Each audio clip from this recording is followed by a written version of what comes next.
Good evening, everyone. I'd like to welcome you to the City of Satellite Beach. This is a special meeting of the City Council. The date is July 2nd, 2012. The time is 6 p.m. Please join me for the pledge.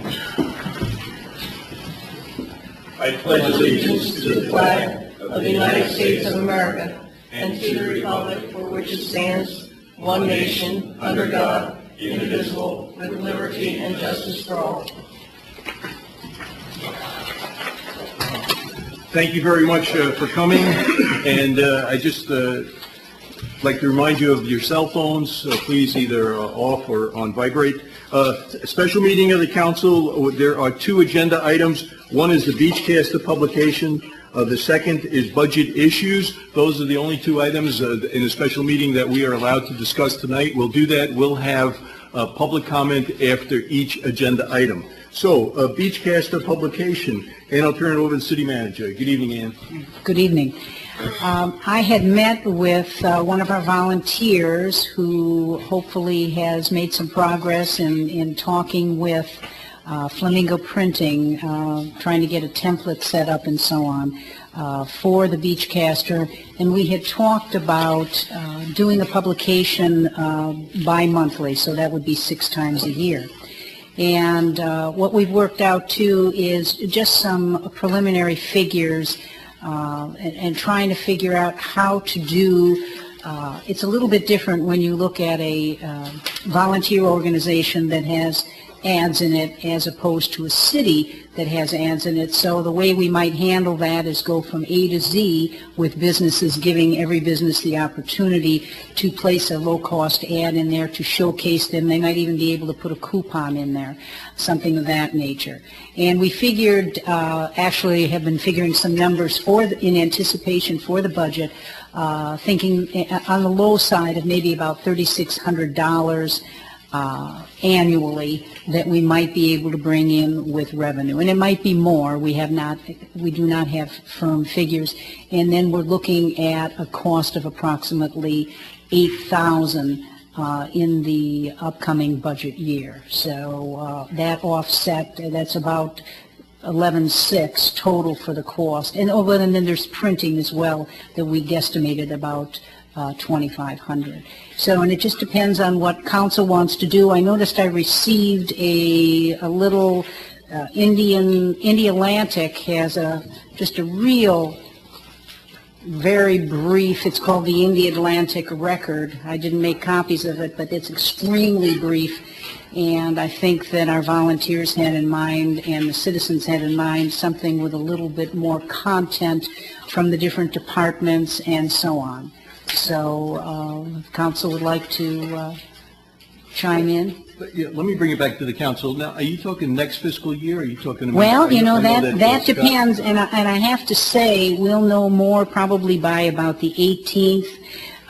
Brenda, why don't you explain that with regard to what we might be, what you're looking for in the budget, that you'll have some figures in for this fiscal year to see if it's feasible to do it this fiscal year. At the next budget workshop, we will have a little bit more information as to what our current numbers are. And actually, I'm trying to work into the next budget amendment. We'll know a lot more where our current finances are. We've been a little bit behind, so hopefully we'll have more numbers. We will be able to see if we'll have more numbers available in the general fund. Well, I know we had set aside some money for the efficiency study, if you recall. I think it was $30,000. Yes. And I think we still have a pretty good, I think we still have a lot of money left from that. I think we took forensic audit. Right. Which was three or something. So it's 27,000. So anyway, I think the money's there if we want to do it, right? I want to make sure Yeah. that the budget amendment, I get things caught up. Okay. What I'm saying is, can you verify the fact that we have not spent that whole $30,000? Okay. Scott, you brought this up too. What are you thinking? Well, I sent out an email to the council, and I don't know if everyone in the audience knows. I think, and I talked with Mike Crotty about this several weeks ago. we haven't had any communication with the community for about 8 months now. Where in the past, we've always had it, every other month, where council members and the city got to express their views on different things. The Florida Today is probably the number one publication out there, and we're in there every single day. They're controlling everything. I don't think it's fair to the city that they control all the word and verbiage that comes from our city, whether it's accurate or not. I would like to put something forward right away. I'd like each of the council members, the mayor, and our interim city manager to do something like this, maybe just a black and white copy. We can each write something in the next couple of days, and I know last time, I think when Kel Robichek got approval for the first revitalized Beachcaster edition, I think he got out in about 4 or 5 days. It was really quick. We could probably do it for, I don't know, $1,200, $1,000, something like that. If we do have some funds left over, I think that's important to try to get some more accurate information from the council out to our community. Are you thinking August and August 1st, and then we'll do one October 1st? Or let's put a sequence on it. What are you thinking? Sooner the better, so, yeah. Okay.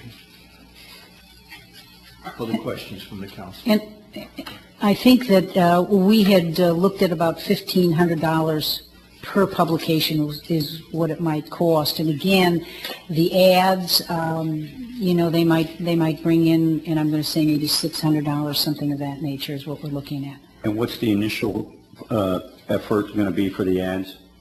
Who's going to do that? Well, and how's that going to be done? This is something that the volunteers were also going to be working on, and sometimes July is not an easy month to do that with some people going on vacation and so on. Now, if you're going to put that on my plate, I might be able to do that because I do, know Flamingo Printing and Joan Finelli, who does the can do the mock-up, and she can get everything in order. But that means I've got to have content too from the different departments as well.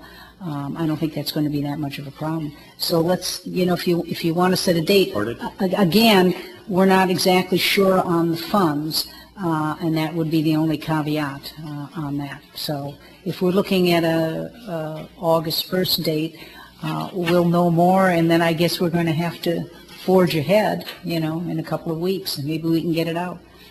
I've been known to get out the Shore News pretty quickly, so. Okay. I was going to say, and do you think that some of your relationships with the advertisers in the Shore News would be apropos to this? Well, it might, but again, I think the city, there's a different situation, because if you are, how do you choose businesses to advertise? You basically have to pretty much contact everybody, and you almost have to go, A through Z. I'm not sure, how you could do that, but if you leave out asking anyone, that could be problematic for the city, I would think. Lenore, do you have a list of email contacts for businesses within the city that you could launch a notice out, say, hey, we're putting together a Beachcaster publishing on the 1st of August, you're seeking interested businesses who would like to place advertisements in our inaugural with advertising issue? That was part of our process over the last year and a half, that we added the business directory, and I input all the information and we upload it, so it's very easy in Excel to grab all those emails. Okay. Not a problem. Can one of the new tent buyers do that maybe? Just to get out a feeler? See? Does that work? It's good to have tents. It is. Oh, sure. You have any? Yeah, I do. I thought that the cost for the Beachcaster was about $17,000 a year. It's in the past. In the past. Wasn't that in color as well and so on? It was Yeah, 20. I believe it was. 21 and a half. And we, and Carol, when she came up, it was about 2,200 that we did for one edition that included mailing. The one that The we 2 sent page, out, yeah. Yeah. And how many pages was the Beachcaster normally? Between 14 and 16. Yeah. Or was it? Yes. And you might want to, maybe the first issue would be maybe 8 pages. or 10 pages, depending on what we had, and not in color. It could be in color on the, when we do the Shore News, it's in color on the website, but when we send it out, it's black and white. So that cuts the cost dramatically for printing. You add that color and you're really up there in cost. If, say we shoot for 1 August, or 1 and 3 August, 3 August is the Friday, and the money's available on the 18th.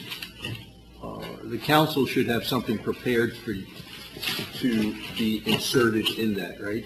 Well, maybe we could ask the department directors or heads to be preparing something to put in there. I'm sure that there's some information that they could send in anticipation of that, I would think. Yeah. And then I think that our homework would be, would you want each council member to input something? I think that'd be important, yeah. A personal column?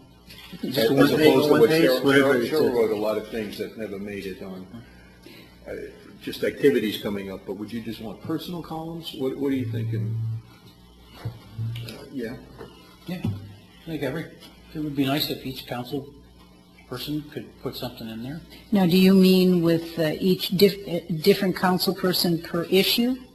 Or all of them in one What are they issue? talking about? Not for this issue, I think, because we've been so, Okay. I think everybody should have the opportunity at the next one to put something in, given the disconnect that's been. I agree, and then maybe after that, go on one per Yeah. issue.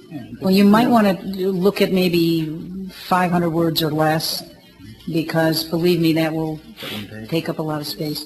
One page is 500 words or something. Generally, you can say what you need to within 500 words. Takes a little effort, but you can do it. 500 words maybe. The one I wrote, I had 50 words. 500 is going to be, Okay, 250 words. well, 500. Who do you want to give the other 450 words to? I'll take Well, but I mean, that's 5 pages right there. So out of the 8. But we can do that, and then we Right. can massage it. I don't Okay. think it can work. But if the money is there, then Okay. we'll know on the 18th.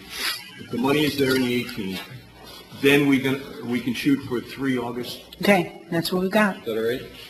And when would you like our stuff? Well, let me check with, because, we're talking about this now, I'm going to have to, I guess, check, and maybe we can check with Joan Finelli at Flamingo Printing to see, we've got the 4th of July here and so on, but we've got time. Yeah. I'll just have to find out what their schedule is and when she can get to it, and I will talk with her.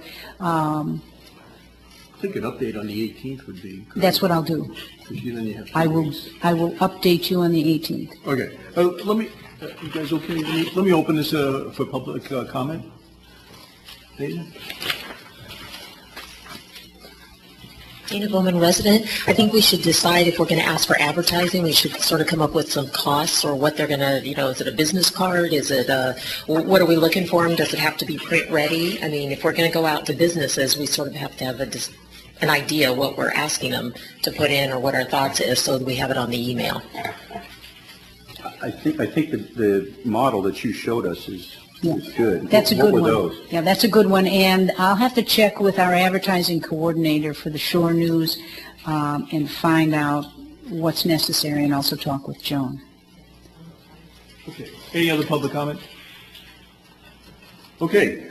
Thank you for that update, and thank you, Scott, for pursuing that. Agenda item number 4 is budget issues. And so, Ann, I will turn this over to you for budget issues, and I think we have a PowerPoint. Yes, it's powering up as we speak. Thank you. I just wanted to say one thing about the discussion this evening. These issues are from the KPEG, these issues are from staff, these issues are from council, these issues are from citizens, and we're going to be discussing to get an idea of what the public thinks, to listen to what council has to say. So that's really where we are on this. Okay.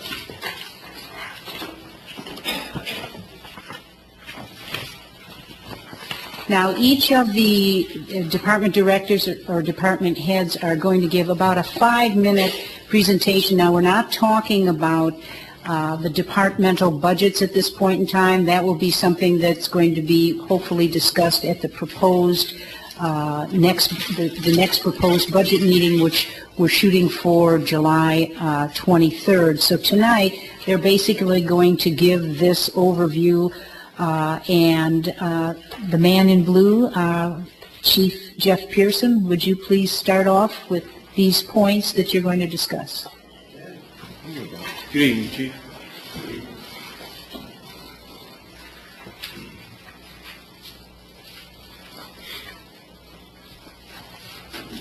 Good evening. Thank you for the opportunity.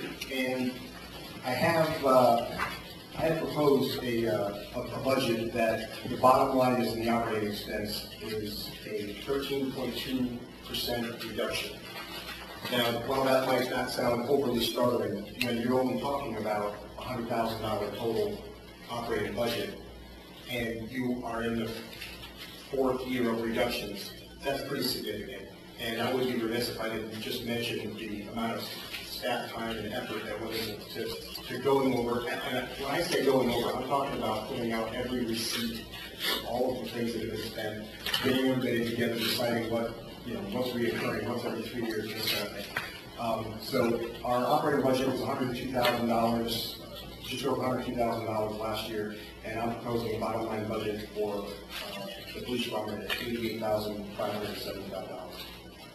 And that maintains services exactly the way they are, and isn't cutting any programs or anything like that. And I believe that barring any significant unforeseen expenses that arise, because there is virtually nothing, it's identified where, but there's virtually nothing that's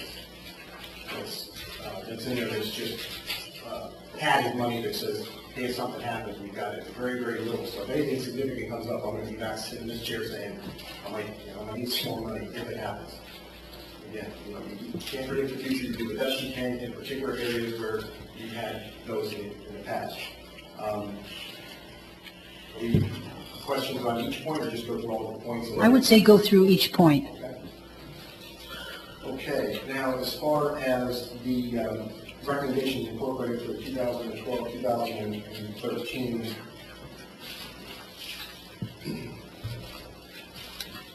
the first proposed, which is, I think, significant, is the elimination of a full-time sworn position to reduce us from 22 sworn member department to 21.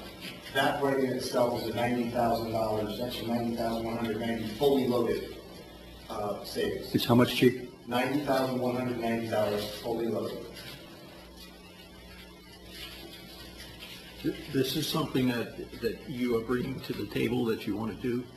This is a proposed effort on the part of the police department to do what I believe the task at hand is provide the services that we have now, continue to do what you're doing, and try to do it as cheap as you possibly can. And I believe it can be done with that, along with the movement of some departmental people that will save money on overtime, and will also reduce the some administrative position, which I just don't think is needed. And So you're going to do away with an administrative position? That'll be yet another position? the rank, I'm sorry, not the person. Oh, got it. Move Okay. people out of the rank, eliminate the rank. Okay, got it. I just think we have too much of it. Top heavy? Okay, got it. It's just, and, it's just a difference in philosophies, and, just before, not that one is good or bad, or I'm making a comment on it, but just before I started as a police chief, we had 8 corporals and 2 police officers. So everybody in our department, with the exception of 2 people, had something on their sleeve. That's just not my philosophy. That's just not the way I want to do it. And I right now want to maneuver the place and set the place up the way that I think it needs to be set up, and then eliminate some of that. I've already been in the process of doing that, and now we have 2 corporals and 8 officers. And that's all in a year and a half, but you have to take opportunities when they come up, when you've got a attrition and things like that, because these are people, these are people with jobs and property rights and union, and, so you have to take that opportunity. But we have that in the plan, and actually that's already in the budget right now, that's a tremendous amount of money. Also have the possibility, one last one is, another one of the KPEG comments was as far as taking a look at overtime. And we were able to find, overtime is only really spent in 3 places like this listed in KPEG. So really, you can't do much about any one of those 3. You can't reduce court, you can't not have people working the street, those kind of things, somebody calls in sick. But one way we did find was that to cut back on our department meetings. We used to have them every month. We didn't need to do that, so we cut back, in an effort to save money, we cut back to bi-monthly. And talking with the staff, I believe we cut it to quarterly, and that again saves us some more money. Also reducing the SRO vehicles by 1 to have a shared vehicle rather than 2 vehicles, one in each school when they're right next to each other. I think we can do that. And then, of course, the one that I'm hoping works out would be the taking over dispatch operations to the city of Indiana. And that is something that is trying to have happen here, and it's really just a matter of whether they're interested or not, but that could be and that's a deeper discussion for another time, but it's in here, and it's that might generate even a little bit of revenue on top of covering all the expenses, but actually it's going to generate revenue, which is pretty good. Have you actually talked with anybody about that? Okay. They have a proposal. Okay. It's just a generic proposal. And this is roughly about what we think we can do it for. And it's significantly less than what they're paying out. So at this point, their council has to come back and say, yeah, that's close, let's talk, or that's not even close, or we're not issuing it. Sure, you said India Atlantic? Yes. Atlantic. Thanks. And then a couple other minor reductions. So the bottom line is the estimated cost reduction for the upcoming budget is listed at $154,000. The reduction in operating expenses, like I said, is 13%, which is just over $13,000. So the total estimated cost reduction proposed in this budget would be $168,000, 363. Wow. That's great. Chief, you going to need any vehicles? The vehicle situation is identified in here, and I mentioned this before. Obviously, there's a philosophy change. There was a time where the philosophy was to maintain what other departments are doing, and that's trying to go with the full Indianapolis plan. Whereas everybody had to take home a vehicle, and that was what was trying to happen. That's what almost all the other agencies around do. Well, we have a philosophy change, so we're not going to employ that now. So my proposal would be, if I can get 2 new cars, I can get rid of 5 old cars. So they would pay themselves within 2 years, and not only that, but all the fuel, all the reduction in maintenance, and all that kind of thing. And that's proposed in this budget to buy those 2 new cars? I have it in here, yes. Again, it's in a different section of the budget that I talked about. Understood. Yes. Okay. Where do we see that, capital assets? Yes. We see that capital assets. Okay. Will it be in there, Brenda? Have you looked at it? And then where is the loss of those 5 vehicles captured? That's not in this budget, right? That would be in future year budgets, is that right? Well, depending on when it would have to be a future budget, because the money wouldn't be there to purchase the new ones, which means get rid of the old ones, we have to have it in the next budget. Yes. Okay. So in other words, if we buy the 2 new ones this budget, we start to see the savings next year's budget. Sorry, as soon as the cars are on order, we'll start getting rid of the others. Okay, so you can reflect the savings in this budget, and that savings is not part of this 168,363, or it is? That's not, So that would be even additional. Wait, I'm sorry. There is some part of that in there. Yes, the maintenance is in there. Maintenance is in there. Yeah. Okay. I didn't put the fuel in there because. Yeah, that's true. Fuel and the value of the vehicles for selling. I did put insurance and maintenance. That's $13,000. How the motorcycles? And then, I'm sorry? How are the motorcycles? You have what you need? Are the lease payments on them? That's easy to, they're a lot cheaper to run than Okay. Patrol cars. They can do a lot of things that they can't. And then, of course, that trend can continue, obviously. I mean, that's what we can do now based on what we have. And of course, I'm already in the process of thinking forward that for even the budget year after, which I'm still not here to talk about, there's ideas of ways to shape to save there. So we've already done some savings, which I've got listed in this document here. We have proposed significant savings in this coming budget, and then there's always, there's plans in place for future savings as well. It's reducing personnel, reducing costs, but maintaining the service, and that's been the focus, is doing everything that we do now as well as we can as cheap as possible. And I believe I've put a budget in front of that does that. And don't forget, you will be able to see the details of this on the 23rd, too. The departmental budgets, line by line, okay? Line by line. This is an overview right now to get the flavor of what's happening. Anybody? Yes. We all received a email last week from a person who identified himself that lived across the bridge in Melbourne, that he was a police officer, not currently employed, and was inquiring about the police reserve program that some cities offer that. And I didn't know, probably you've looked into it, know all about it. Could we possibly use someone from time to time to fill in for overtime and things like that that might actually help tweak it a little bit also, or is that fine? Well, we could. There's two significant problems with that. We used to have that satellite issue. The first problem is the accreditation issue.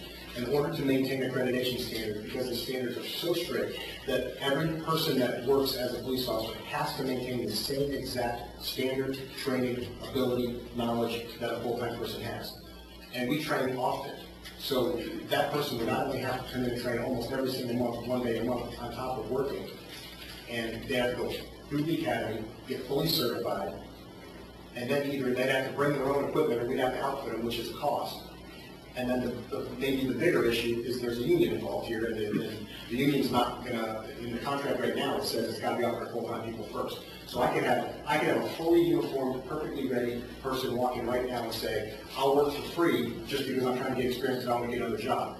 And I can't do it. I have to offer any overtime to a full-time person first. Now, that's only offered to a full-time person. So that doesn't mean that you can't maybe have reserves or have auxiliary people. Someone calls out sick, so it's a last-minute thing. I've got to have road coverage. We go down the overtime call-out list. Nobody takes it, which happens. I mean, a ton of times without getting raised in a while, it's pretty much jump out. But it happens. Then you could do that. And that's what we do with dispatch firms. We have plenty of part-time dispatch people. And that's what we do then. Go through overtime first, overtime call-out for full-time people as per contract. And then if no one takes it, then you go to part-time people. So yes, the options there, yes, we looked at it, but there are some hurdles there. Okay, thank you. Okay, any other questions? Thank you, Chief. You have set the bar very high. Very well done. Sorry, David. That's great. Which is kind of scary. Operations Commander David Abernathy is next. Good evening, David. Thanks, Jeff. You're welcome, sir. Well, good evening. It will take less than 5 minutes. The budget is prepared by the fire chiefs, but it's done so to take into account the effort of meeting the spirit of cost efficiencies and best of our abilities. It's an aggressive attempt to maintain to the best of our ability the current level of service that we provide to the citizens. It's not ideal, however, we feel as though it's going to be a manageable budget for this next budget year. As far as KPEG-related issues, we reviewed the KPEG document. There was little suggestions for priority area of achieving efficiencies. However, we're going to continue to monitor our operations and identify any areas where we can ensure improving efficiency. At this point, we have no intended level of service changes with the exception of frozen. We have a frozen firefighter paramedic position. That position, in addition to several other operational budgetary issues, will show and should show us a savings in this year's budget of just a little over $100,000. That's total budget? Yes. And what, did anybody run the numbers what that decrease is? And as a percentage? Yeah. Yes. Okay. David, What does that mean? Frozen means you won't fill it? We're not going to fill it this next budget year. And is it EMS? Yes, it's a firefighter, EMT, firefighter paramedic position. Firefighter, paramedic, unfilled. Okay. What's your total budget right now? I hate to do math in public, but Yeah, I don't know. I think, isn't it about 1.5 million, Brenda? so we're talking 8%, 9%? About 8%. 1.5, and it went down to 1.49. 1.5 and it went down to 1.49. That's not 100,000, that's 10,000. 1.58. 1.58. 1.58, okay. Thank you, Brenda. DRR.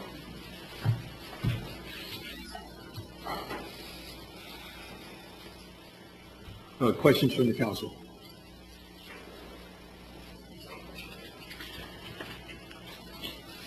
That 100,000 decrease, that's just by not filling that one position, or is there something else going on there? Yes, sir, that is, it's about $80,000 in a fully loaded firefighter paramedic position. Okay. It is some contract services, amendments there, about $8,000. What sort of, And presently, we have a reserve organization for contract for our reserve firefighters. And that was originally intended, when it was originally put in, it's not being used as it was originally intended for. Therefore, we chosen to back out of that contract. okay. About $1,100 in equipment maintenance, student things come offline, equipment that we're no longer servicing, it's not repairable. And then a reduction in training budget through an interlocal agreement with CFR up to $3,000. Great. David, a lot of times we talk fire and overtime. Any provisions to reduce overtime or maintain the overtime that you have, or what's going on with that? Part of the agreement with Brevard County is that the interlocal agreement we have with training with them, it's going to be that one hand washes the other. They're going to cover our area while we go and do training outside the area. And then they have the ability to do the same thing while we cover their area. Okay, so you think on OT about the same? I'd have to see if the fire chief's proposal numbers, I think there was a reduction in that as well. I may not have that at this point, but I can give it back to you. How does the unfilled position affect 2 in, 2 out? It won't. It does not. We will maintain a minimum 4-person staff at all times. And beyond there,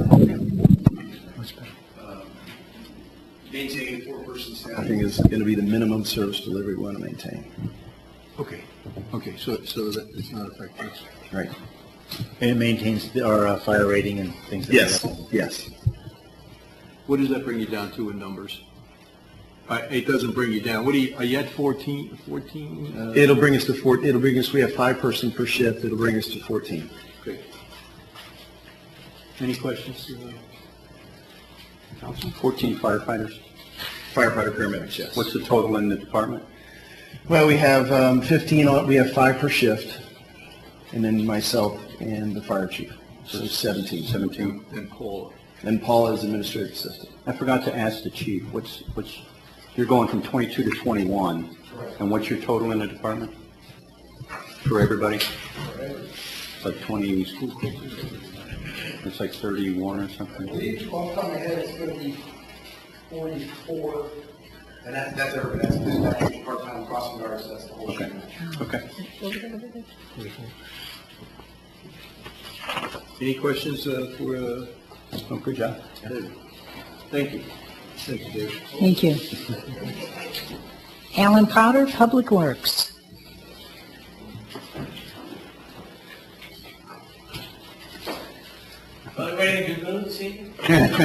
So far, so yeah, Alan, the bar just got fire, Alan.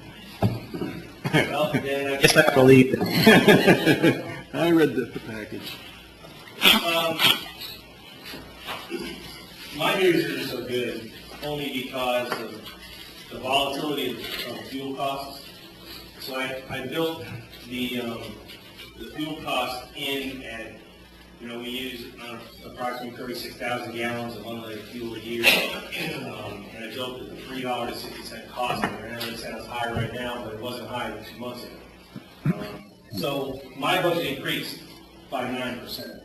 However, with Jeff's news because we talked about him getting rid of some vehicles, and the motor vehicle maintenance, which increased by I think $1,000 for the next budget year, I think that number will significantly decrease from what it's been, because if we lose 5 of the older cars, we're not paying to maintain them. And if we get 2 new cars, then they're going to be under warranty for the next 3 years. So most of that maintenance cost is going to be under warranty. What I did also build into the budget,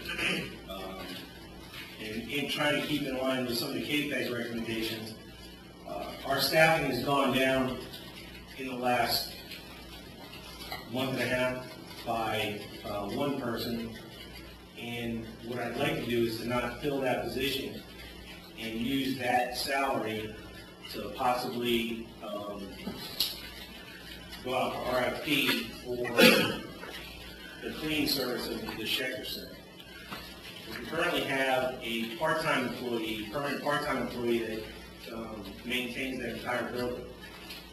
He's also getting his notice. So he'll be leaving us as of July 7th. I'm trying to fill that position, but for 1 person to clean that entire building to the standard that it should be cleaned is a very daunting task, and it's impossible for a part-time person to handle that in 2 or 3 hours a night. So what we've been doing is augmenting those duties with full-time people that we have on staff. And they're working 8-hour days, going home, taking a shower, coming back, and helping clean at night. They're also coming in early, Monday, Wednesday, and Friday, and cleaning the City Hall, Police Department, and Civic Center. So the salary that I would be giving up, combined with the loss of the overtime and comp time that we're paying currently, I think we see a savings there or at a break-even point. And we have, I think, a better service and better morale from the staff. So that's one of my proposals, being the next budget. I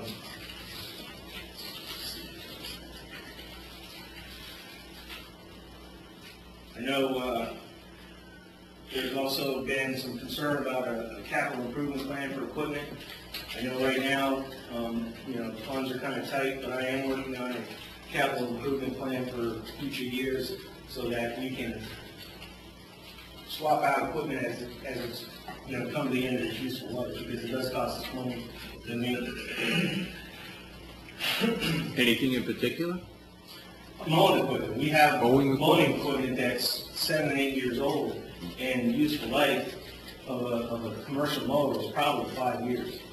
But, we have some good folks on staff that take care of this stuff, and so, we do have issues with them breaking down. I also, in this year's capital budget, I put in for new decks for one of our larger mowers, because it's a time saver.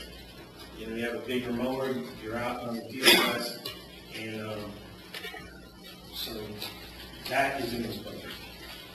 Another thing I'd like to consider, or like for the council to consider, is we currently have a lot mowing program. Now, back in the early days of Satellite Beach, when there was a lot of empty lots, it was convenient for the residents to have the city motor lots at a reduced rate. It was also nice for the community because they knew that they were going to have these lots were going to be mowed, they were going to be maintained, and they didn't have to chase code enforcement and such. Well, now we're down to about 15 lots. I think in 2009 we raised the rates to $250 per lot. Well, now it's costing us about $70 a lot to mow these lots. And most of the residents, or most of the folks that own the lots, don't live in the city. And I don't know if that makes any difference, but we're maintaining lots for private owners at a cost to the city. Now, you know, there are options, do we raise the rates? Or, you know, because the equipment that we use, that's the only thing we use it for. So why maintain that equipment if we can put that back on the lot owner and you know, have the lot owner pay the lot themselves? You know, Alan, yes, sir. I just wanted to ask you about those figures. You said that you collect 250 and it costs you 75. More than what you collect? Or, Exactly, yes. oh, more than what you. More, right, it costs about $3. Okay. I thought you were making money. So we're looking at money, losing money. Yeah, right. And we, you know, we could raise the rates, but like I said, we raised them in 2009. Fuel costs so volatile, they go up, they go down. You know, we don't have the staffing. You know, we could be doing other things outside of mowing lots, you know, 6 times a year, and that's about what we do, you know. Well, this time of year, and with all the rain we've been getting, it's more frequent, so that number fluctuates, and it does get a little, that gap is a little higher. Have you run those numbers, Alan? What do you think that comes to if we just quit that program? What would we save? We,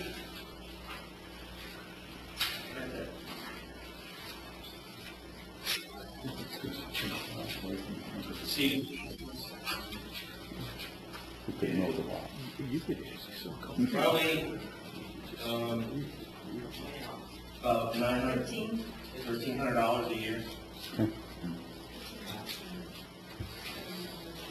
I had it in my notes, and I was That's okay. scrambling to find it. And how many total lots were it again? 15. Well, and your 9% increase, is that based purely on the rise of fuel costs? That's operational. Well, I had, let me go down the list here.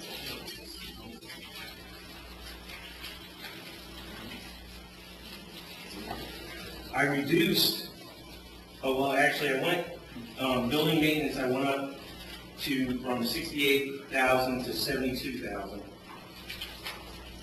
And I used the historical data from a couple of years and averaged that.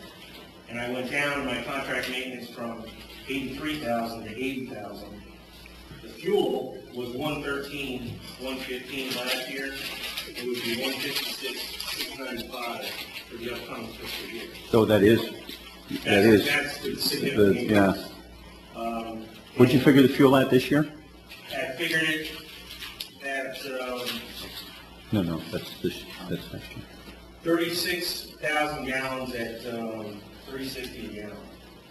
Now, if Jet loses some cars, that number will drop.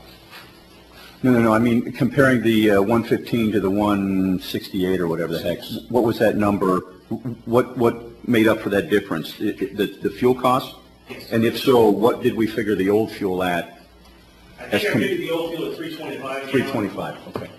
Yeah, I can look at my notes from last year, but I think it was $3.25 a gallon for unleaded and $4 for diesel. Now, we did add the non-ethanol, which we hadn't been purchasing, only been doing that for the last couple of years. However, that's saving us a lot of money in maintenance costs because the lawn equipment can't take the ethanol. The seals go, Right. you know, so we're paying in maintenance what we would be saving in the fuel, or, you know, or better. So this 9% increase is just in your operating costs. What's your overall budget difference? You know, I'm not, you know what that is?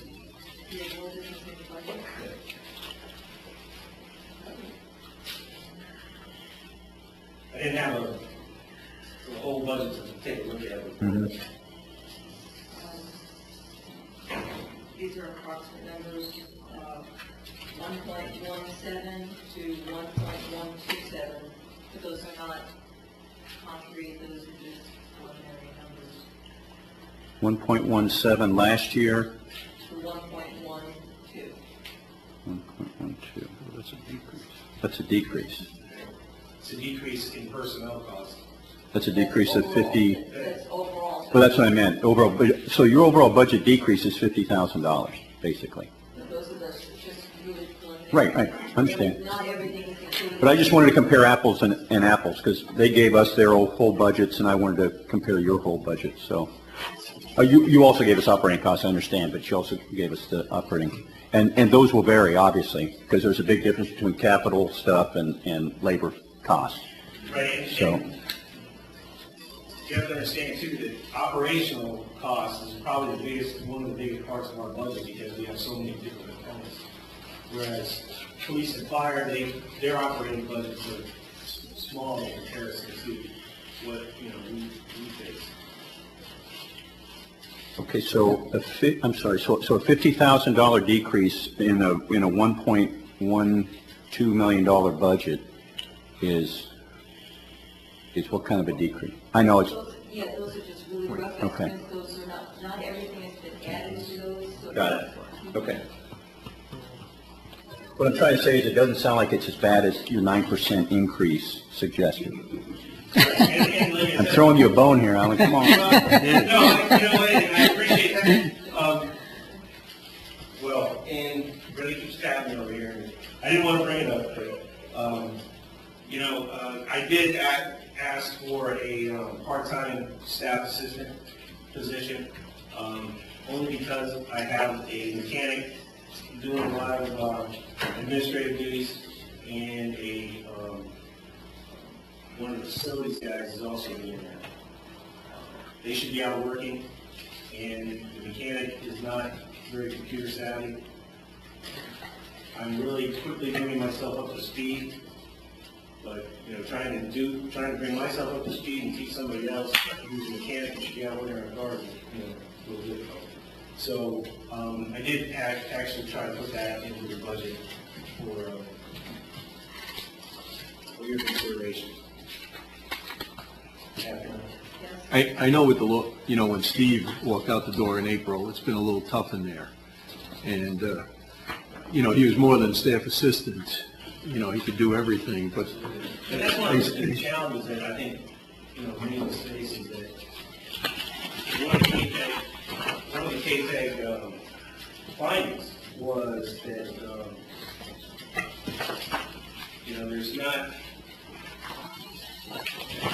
a number two person. If I, let's say this evening, if I had fallen ill this evening, there would have been no one here to brief you on the budget because I don't have anyone, so that's a challenge. Define part-time here.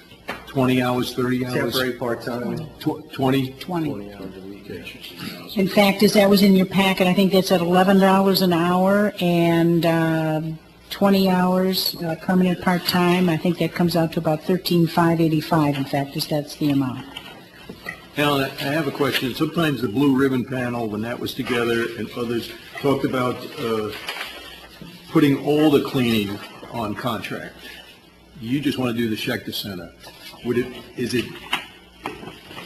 Well, we did the cleaning before with the contractor of all the buildings, and it was pricey. So I thought that if we kept the part-time person to take care of the buildings here, we'd get a better product. And we would get a reduced cost to maintain just the Schechter Center.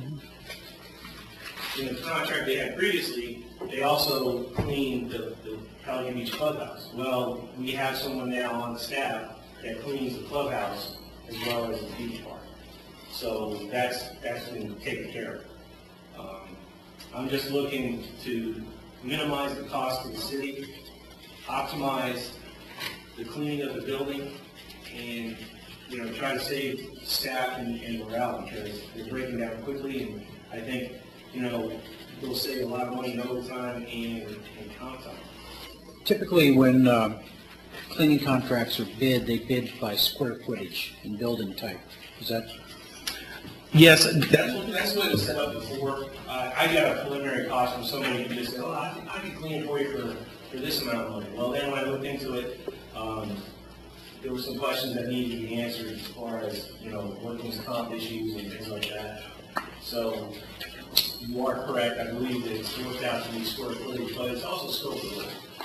you know, if you're gonna have someone come in and clean, but you're only gonna have them clean this, and this on these certain nights, then I think it might reduce the cost. If we supply the cleaning materials, that should also reduce the cost. Because we can get the cleaning materials and we have control over that cost, rather than have somebody else go out there and buy cleaning materials and then Mark it up. don't know where they're using it, marking it up, you know, so, you know, they're charging us for cleaning materials that they could be using in another building. So I'd much rather have control of those costs and bring down the cost of the labor, basically, for cleaning the Shepherd Center. A question about the vac truck. Yes, sir. We bought the vac truck, what, about a year ago?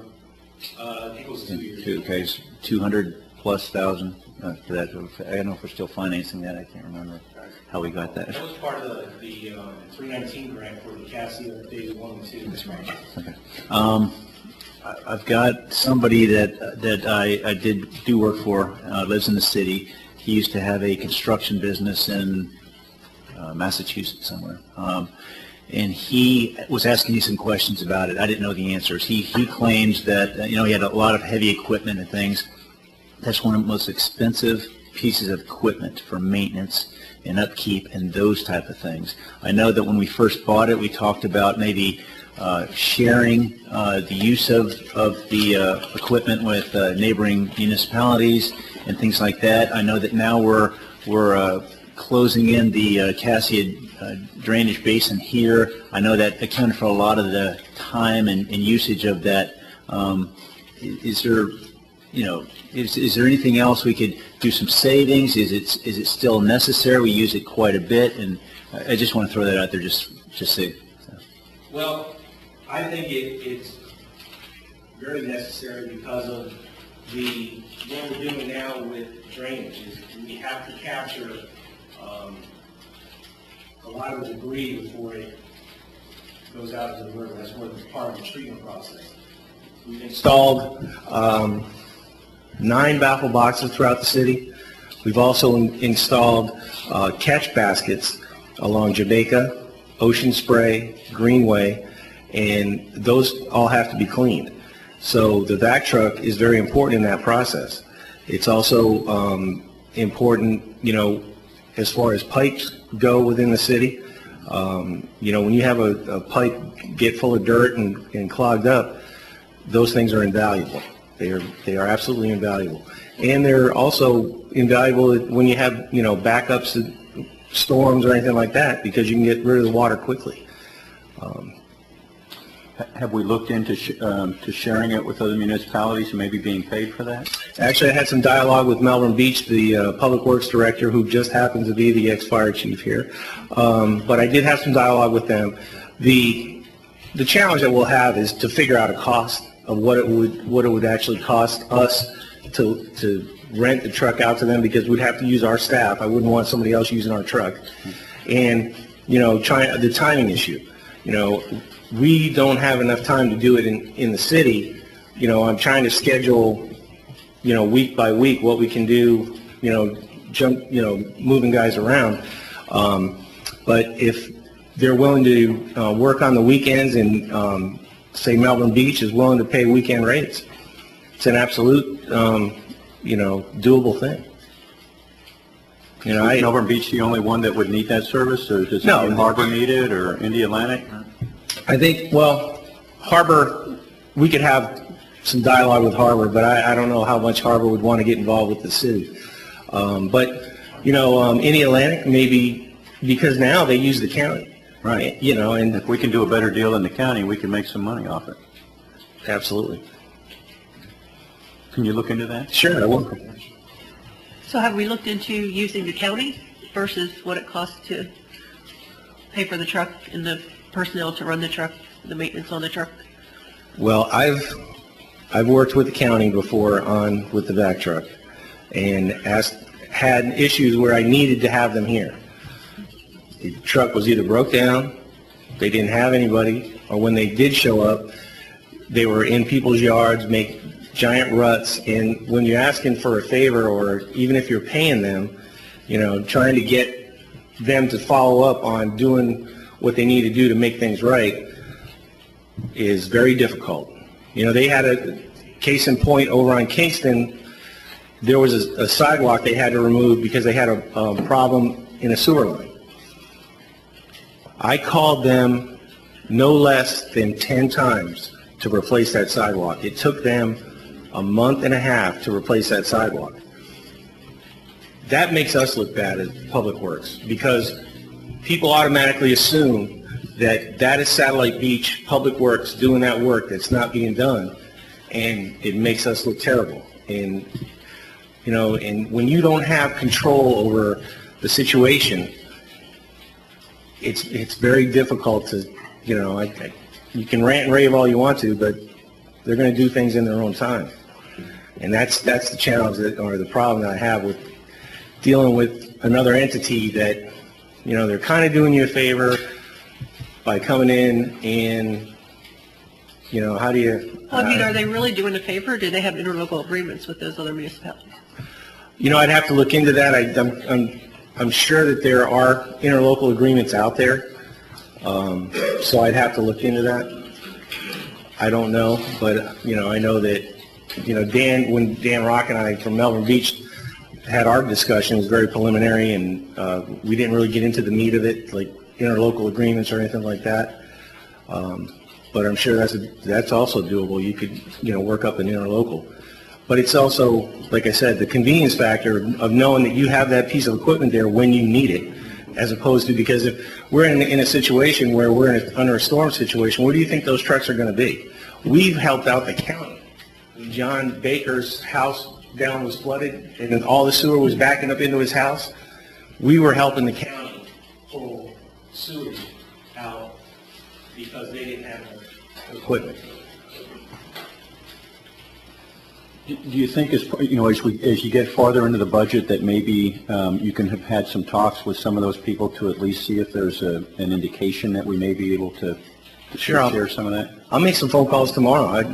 I'll touch base again with Melbourne Beach and talk to Ron Cassidy down in the Atlantic and see if there's any interest there. And I like your idea, you know, do it on overtime. It helps our guys because then they can get some overtime out of it, and it helps us pay down the truck and you know, lessen our operating expenses. I think that'd be wonderful. Right. Thanks. You're welcome. I have one question that's just been on my mind. Jeff, do they make electric police cars?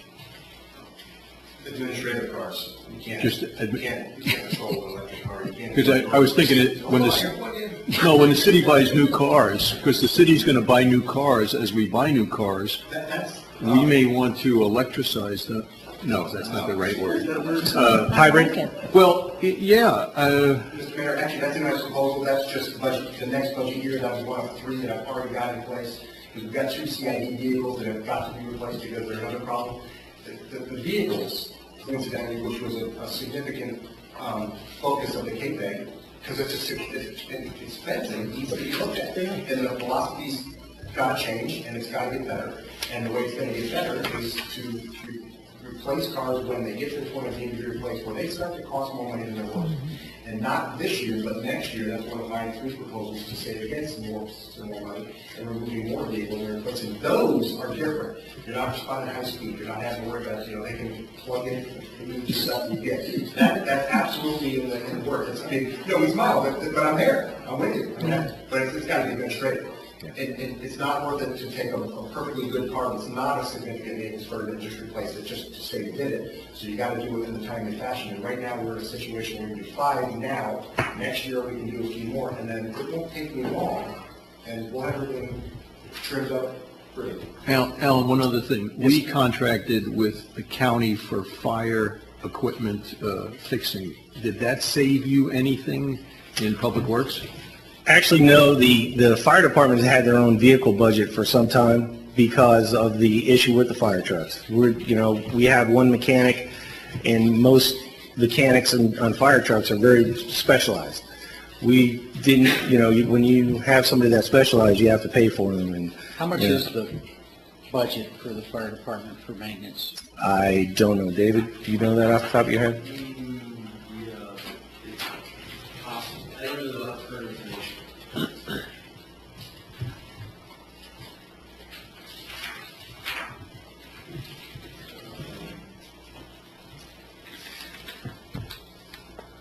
you want the recommendation or do you want this year's?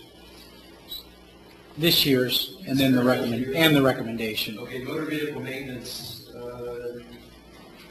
Chief Hughes has down here 17,780, and the proposed is 17,900. So it went up $120.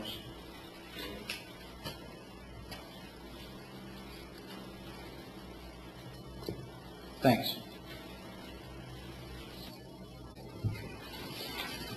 Anybody have anything? Thank you, Alan. Thank you. Thank you. I wish I had better news for you. Building and zoning, John Stone.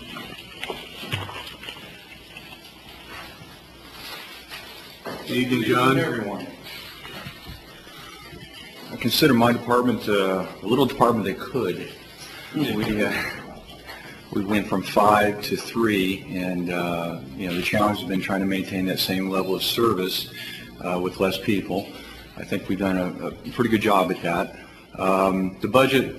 The current budget for this year is $216,957, and the majority of that is in payroll for the 3 employees we have. Going into the next budget year, the proposal is to leave it as it is. If you want to reduce one of those 3 members, that expense is pretty well fixed. The operational budget, I was able to carve out another 4.79% off of the current budget. Doesn't sound like a lot, and it is all just off of the operational budget, but you got to understand that the budget currently is $4,176 to run an entire department for a year. So it's not a big savings, taking it down to $3,976, but it is what it is. It's a savings, and it comes out of our operational budget. Since we've eliminated our code enforcement officers, it's been a challenge to kind of spread around all the services, and probably the most paramount thing that was identified by KPEG for our department was to continue with cross-training efforts in order to maintain the current level of service. We have been doing that, and we'll continue to do that. So the cross-training, while it's definitely working and it's very effective, the problem is with only 3 people, there's times when, and fortunately it's very rare, but there are times when we literally have to close those doors. Here an example, in 7 years it's only happened twice, and both times it's been fairly recently. We have 1 person on vacation, 1 person is out doing inspections, and when that person that's running the office is out sick, you're either canceling inspections, holding up projects, or you're closing the doors and putting a sign up there in the front office. Fortunately, they're not for long periods of time, they're now here or there, but that's the reality of having 3 people as opposed to an adequate staffing level. The other point Kate identified is the digitization of records. This is something both for building zoning and for City Hall that has been identified as something that would be a substantial help for our departments. We're inundated with public records requests. Unique to the building zoning department is you have these homeowner, like citizens inspections. And so we have an average of anywhere from 5 to 10 calls a day that take research in regards to, when was the roof put on, when were the windows installed. And a lot of this information can be done through digitizing the records through a portal on our website. It's being done in a lot of the other municipalities as well as the county. We've been doing some research, Lenore, myself, Adam, we're working on bringing together some of that information for a future date. But it's going to help us do other things that we're not getting to right now. For instance, there's a lot of follow-up inspections where we need to get back out there and verify if certain work was done or not done. And it's just part of our process. But unfortunately, we started with the inspections of the day and do as much as we can. And that cleanup part of our department really doesn't happen because of just lack of time. That's what I have. So John, you're saying you do not have a cost for digitization today? I have some general ideas, but they're all over the place. I've talked to 3 different vendors. Lenore spoke to a vendor. Adam's currently working with a vendor right now as far as gathering information. They range anywhere from $6,000 to $30,000.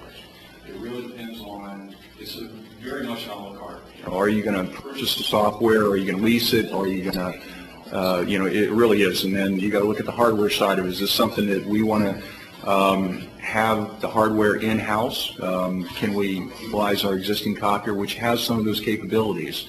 But really, when you look at it, at least my vision of it is not just draw a line in the sand and say, okay, let's digitize everything going forward. It's also to digitize everything going back for those public records.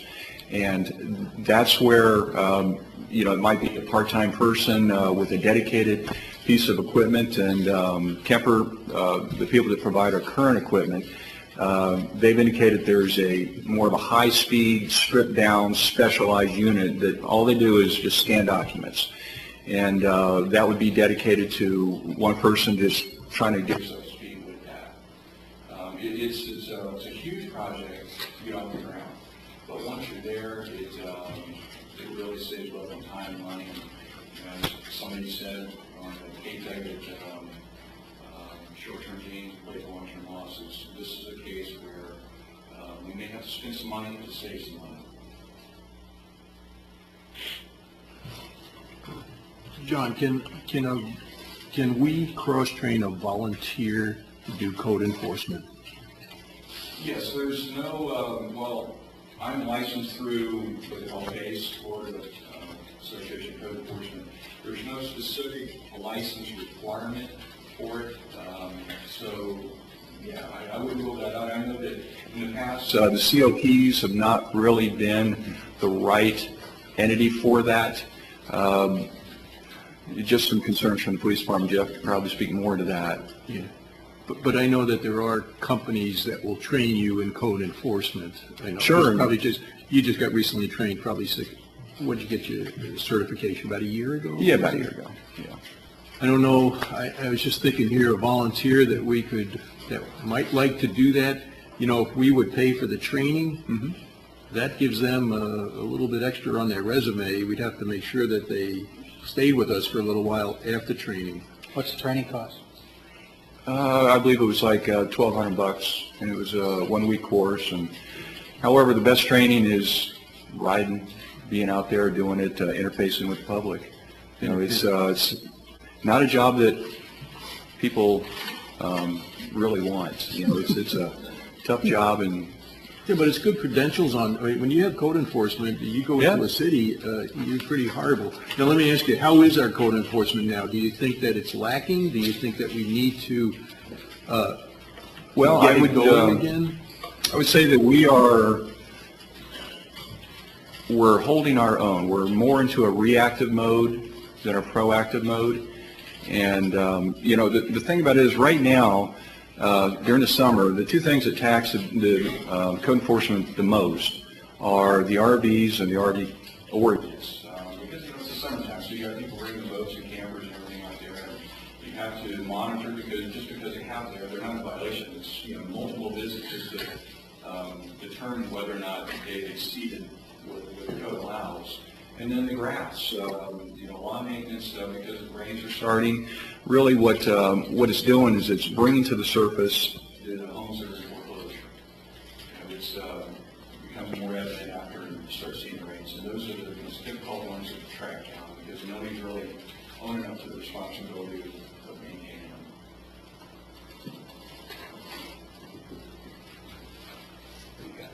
them. Up till end of November here, for the previous 10 years, we had a CRA staff office in the building officials office area. Wasn't there some overlap there with CRA, with code enforcement, different things that the CRA director would handle and things like that? And can we maybe anticipate some sort of modified version of the CRA director of some sort defraying some of these costs to help your office out with a administrative person or some of the budget issues here? Do you anticipate that? Well, I hear you right. This is something that I had also considered. For one thing, in the past, we haven't gotten that financial assistance or assistance in general. The extent of staffing was to let us know when there was something we needed to follow up on. But as far as speaking to it from a funding perspective, I believe that, and this is really a question for the CRA itself, but I believe that code enforcement, as it relates to the commercial district, if it's in the plan, it's maybe something that you can do. Now, I remember hearing CJ talking about if the city's providing services there already, they would have to be doing something over and above and different in order to be considered for funding through the CRA. You did hear that. I would think the lion's share of the code enforcement activity was probably outside of the CRA, isn't it? Yes, yeah, I would say probably 70% of the issues are relative to residential homes. But even if it wasn't, even if they were doing code enforcement in the CRA, that's something that you typically do outside of the CRA. And so code you can't face We don't want to go there. Right. No. No, that's not necessarily true. If the levels of service increase and there's a need for code enforcement because the CRA develops, then you can pay for code enforcement with the plans. Yeah, it has to be documented and planned. But one of the things I wanted to bring up, this department is responsible for the DOA, the Board of Adjustment, the Planning and Zoning Board, the Comprehensive Planning Advisory Board, Code Enforcement, and the CRA. It's shortchanged. It really does not have enough staff. We talked about this earlier in the year. Our number one goal was business friendly. And it comes from this department, which we had hoped to, and we talked about reorganizing and restructuring to I don't want to say community, I had to say community development department with, that would be the head of the department, and then you would have all the other folks in it. It's a lot of work. It's a lot of agendas to prepare. And I do believe most certainly that they are understaffed. That's your administrative staff, and it's very understaffed. And I think when we move on, the last slide has to do with that issue. Okay, and just one thing, no one that comes in to do business at a municipality wants to hear that business is closed for an hour or two, or it's very frustrating when you come in and the doors are shut or come back later because you don't know who's coming in from outside of the community, and it's very frustrating as a developer or an investor to come in and the doors are shut. Yeah, it's very aggravating. That's a good point. You bring up an excellent point. Because I know Tanya is probably, and that's it, and Rob and you, that's See, it. when those doors are closed, we get the calls. We'll get the calls. Right, We'll get the calls, right. yeah.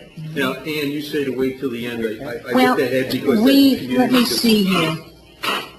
Because that's community director. Watch me go here. Okay. Hey, that's. Wait a minute, back. You gotta go back. Okay. Well, previous.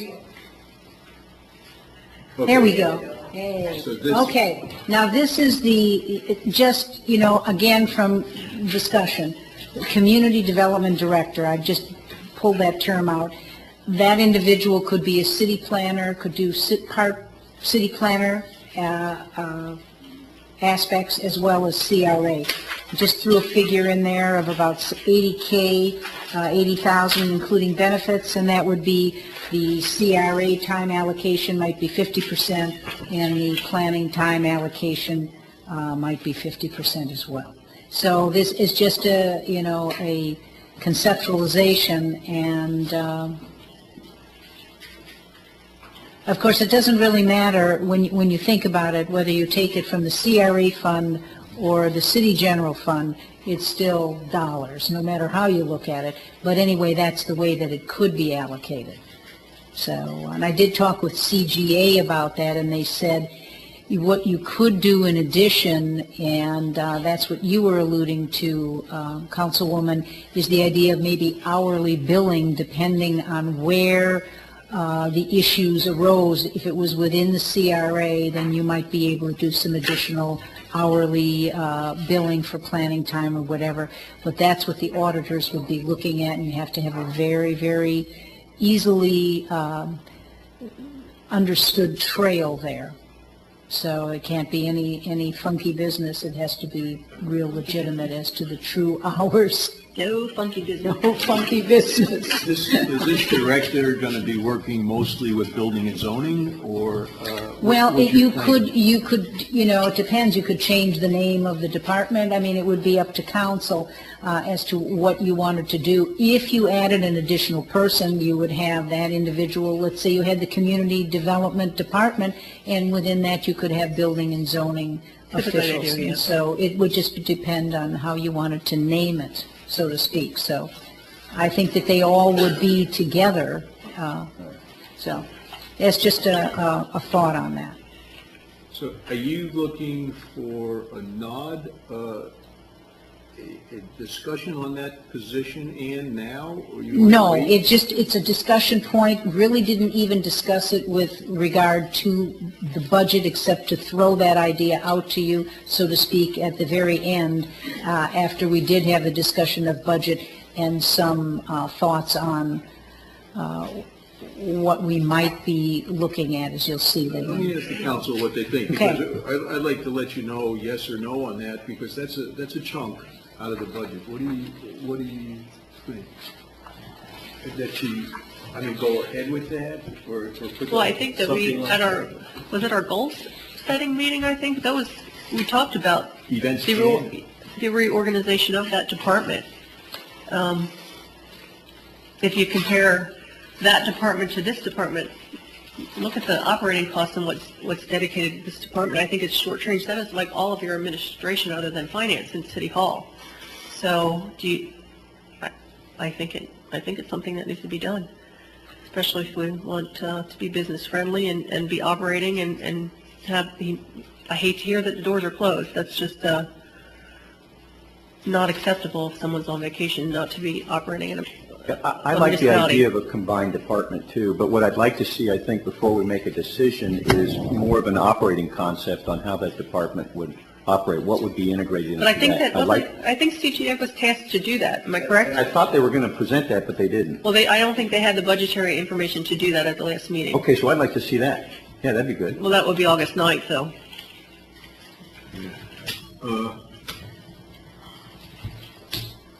If you put this person into a department, it may not be 80,000. Well, that's just a ballpark figure. I just wanted to give you something, and probably Councilwoman Deanan would know more about what planners are paid and that type of thing, too. I was just trying to at least give you some information on that, and I'm really not sure of the exact salary range, because you figure, what, benefits are about 30%? So you're looking at maybe 62,000, and then benefits on top of that would be the 80. Could CGA, because I know CGA was going to be working on this, and I don't know, maybe they already have. Is there any way maybe we could get some? I mean, they're considered staff, right? So can we get some input from them? Well, yes and no. For the because, CRA staff, yeah. But I'll tell you what, in discussing with them and looking at their contract, there are things in the contract that they say now, and I talked with Jeff Orris about this today, that they are going to bill us on hours. And I said, well, and then maybe that's a topic for another discussion, but I was a little bit alarmed about in trying to utilize staff. They don't want anything to do with doing any of the facade that's, Well, I think let me go back, because I do remember these tasks specifically. We did task them in the original contract to look at this development department and the restructuring of this department, because a lot of our top goals were business friendly, bring business into the community, things like that. And then as far as the facade grant program, what we did direct them to do was to establish a program. We had a program, but we didn't have an application process. And so what they were tasked to do is to come up with an application process, which they presented to the CRA, and then the CRA decided not to move forward with the program. And from what I understand, then the staff called CGA and said, hey, can you help us with this application that we have coming in? And that's what they would bill you hourly for. Well, let me do this then. Why don't I talk with Jeff Orris about this and find out if this is in fact included, or if this would be extra billable hours. So I don't believe that the reorganization of community Community Development Director. whatever, that department. When I say community, everybody thinks it's the CRA. The development department Okay? is already tasked. Yeah, that was in the original contract. But I think helping with the facade grant program would be an hourly rate. I understand if that, and like I correctly. say, I'll talk with Jeff about it and maybe get something going on this then. Right. We talked tonight about the development director. So- And I believe, actually, I know I was on a few conference calls with Mike Karate and CGA, and he might have tasked them to work on the facade grant application at an hourly rate.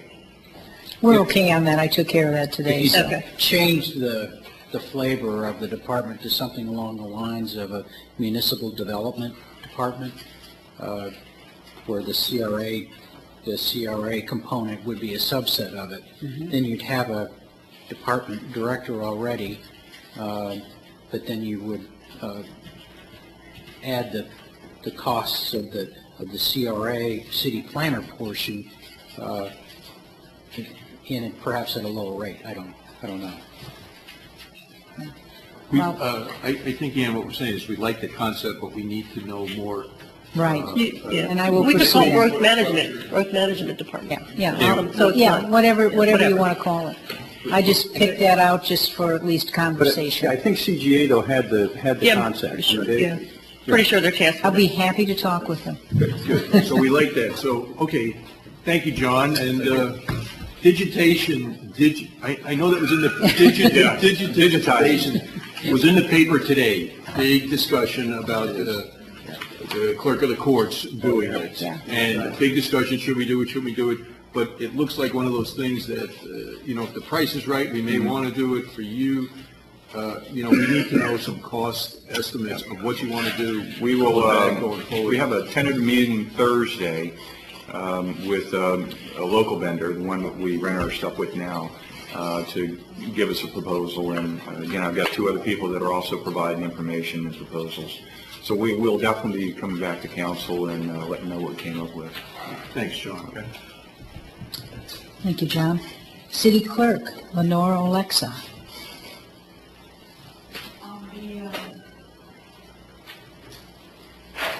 Mine is going to be short and brief. We have been very, very much understaffed for probably the last 8 months. We had 3 positions, full-time, fully loaded positions. Back in December, January timeframe, council approved me moving forward into the city clerk's position and hiring a full-time deputy city clerk's position. At the recommendation of the city manager, I was told only to be able to hire a part-time person, roughly 30 hours a week, getting vacation and sick leave. This has led to basically a challenge in trying to keep the city clerk's office functioning. And when KPEG was addressing certain issues, they talked about having the staff to be able to get the job done, and we have not had the staff to get the job done recently. I recently was able to hire 2 administrative assistants part-time again, and I feel with going forward, their legal backgrounds, their experience backgrounds will be a big benefit to the city clerk's office, and I honestly think that this will be a step in the right direction. Whether or not I will need a full-time person in the future is to be seen, but I do want to continue to move forward to be able to provide the assistance that the citizens, staff, city council needs, and with dealing with all the Florida statute requirements. So I'm very much appreciative of having the administrative assistants recently coming to my office within this last week, and they are very excited and wanting to hit the ground running. I will work toward getting them trained, trying to offset all of the boards and committees, which is my ultimate duty and responsibility as a city clerk. Another suggestion with the staffing levels, with Tanya being so shortly staffed, I initially tried to get where she would train the 1 deep slot plus the temp service that I went with. We did not have the correct or volume amount of time for the staff to do it at that time. What I'm going to suggest, based off of talking with other municipalities, other taxing officials, other city clerks. I would like to actually have my 3 staff members to be trained on building official administrative assistant work, so we can work together as a team unit. So if she takes off, my staff can fill in and vice versa. So nobody's ever at a point where they are stressed to the maximum capacity because they're doing way too many meetings or have the workload for the permits unavailable. I want it to be where we can share that process and share the workload during these times where we're looking for efficiencies and trying to be effective. So that, I think, is a huge recommendation that I would like to put forward to help with their department, but also to help with our department, and to make it balanced for the citizens coming in. They know they can get the job done whenever. And we stay open as a city clerk's office. We shadow each other. So not everybody takes lunch at the same time. We stagger our lunches. Whereas building right now, because of the staff, they shut down for an hour to be able to have the opportunity to take a lunch and so forth. So that is my recommendation on staffing. On training, I can't say enough about training. I am the product of a lot of training that the city has provided me, and I'm very, very grateful for that. What I would like to look for is the tax receipt training, public records management training, notary law training, sunshine law, minutes, and that's just to name a few. The Florida statutes, again, are imperative to the city clerk's office. They have to know the ins and outs, and it shouldn't all be on the department head to be able to enforce and implement the services that we provide. I want my staff to be educated and to pick up where I left off. So that would be one other area that I'm in need of. And as you can see, it's all need right now. Going back to the staffing with the part-time people, we will save approximately $16K from what the preliminary budget figures that Brenda has worked up. So that is a cost-saving measure that could be utilized with training or what have you to offset. Issues of concern is our technology. Our IMS software is currently run off of XP. If anybody has anything to do with computer technology and software, we know that XP will no longer be supported in 2014. So with that said, our IMS software and our fund balance are in critical need of transitioning. I know Adam's trying to look into that, but that is something that really needs to be addressed and rather quickly.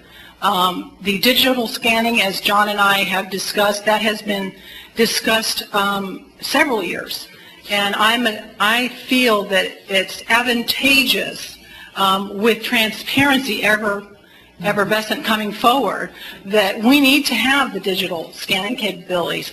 When I learned about public records years ago, they talked about scanning it, and you have the 300 DPI requirement. I am all for it. I am for going toward paperless, eliminating some of the original documentation with the OCR capabilities of readabilities, and I think this would be a fantastic product. What he's talking about as far as uploading, our ordinances, our resolutions, documents, agreements, at a moment's notice, that's cost savings, I feel, in the long run, because of the fact that you have people coming in and requesting the information. If they go to the website, they can download it, they've got it, and boom, they're gone.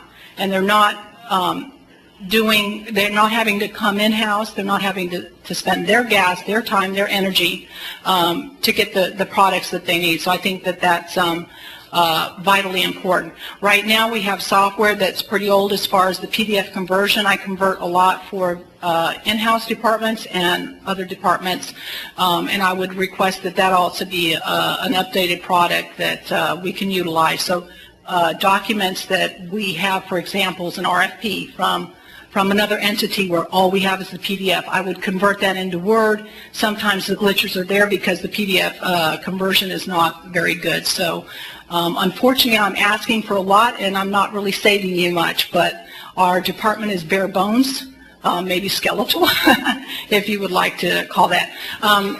Within the next month, we're going to be looking at our copier lease, and in the past, it's been where we've separated our contracts with different departments. I'd like to look to see what type of cost savings we could have if we all merge together and get the products that we need. So I've got at least two people coming in to discuss that and what they have to offer. I also, going to my tax receiving conference, I discussed the IMS software, and there was one person in the city of Titusville that actually converted it to Access. So I wanted to look into that a little bit further and see if maybe we can eliminate the IMS software altogether.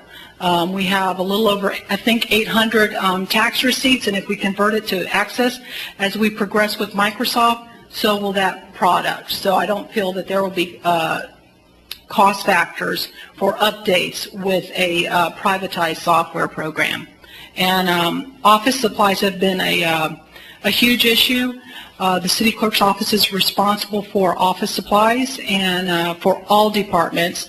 So I want to devise a system where we can actually really keep track of those departments that are spending more than others and try to look at being a little bit more frugal and putting that to the forefront. There was a person that contacted me by email with government contracts on phone services. He basically indicated that we could save a bit of money there, and I just have to investigate that. So that's really in a nutshell what I have at this time. I don't have any major figures yet, but as we progress with the budget, I'll provide you that later. So Lenore, did I hear you right? The difference between the 3 full-time that's on the books and the way you're staffed right now, you're saving approximately $16K, is that right? Lenore, let me just ask you, you know, the two part-timers that you just started, I hear up here, and I might have even been guilty of it, saying, you know, why don't we have them do this, or why don't we have them do that? But you have them fully allocated for the time that they're working for you.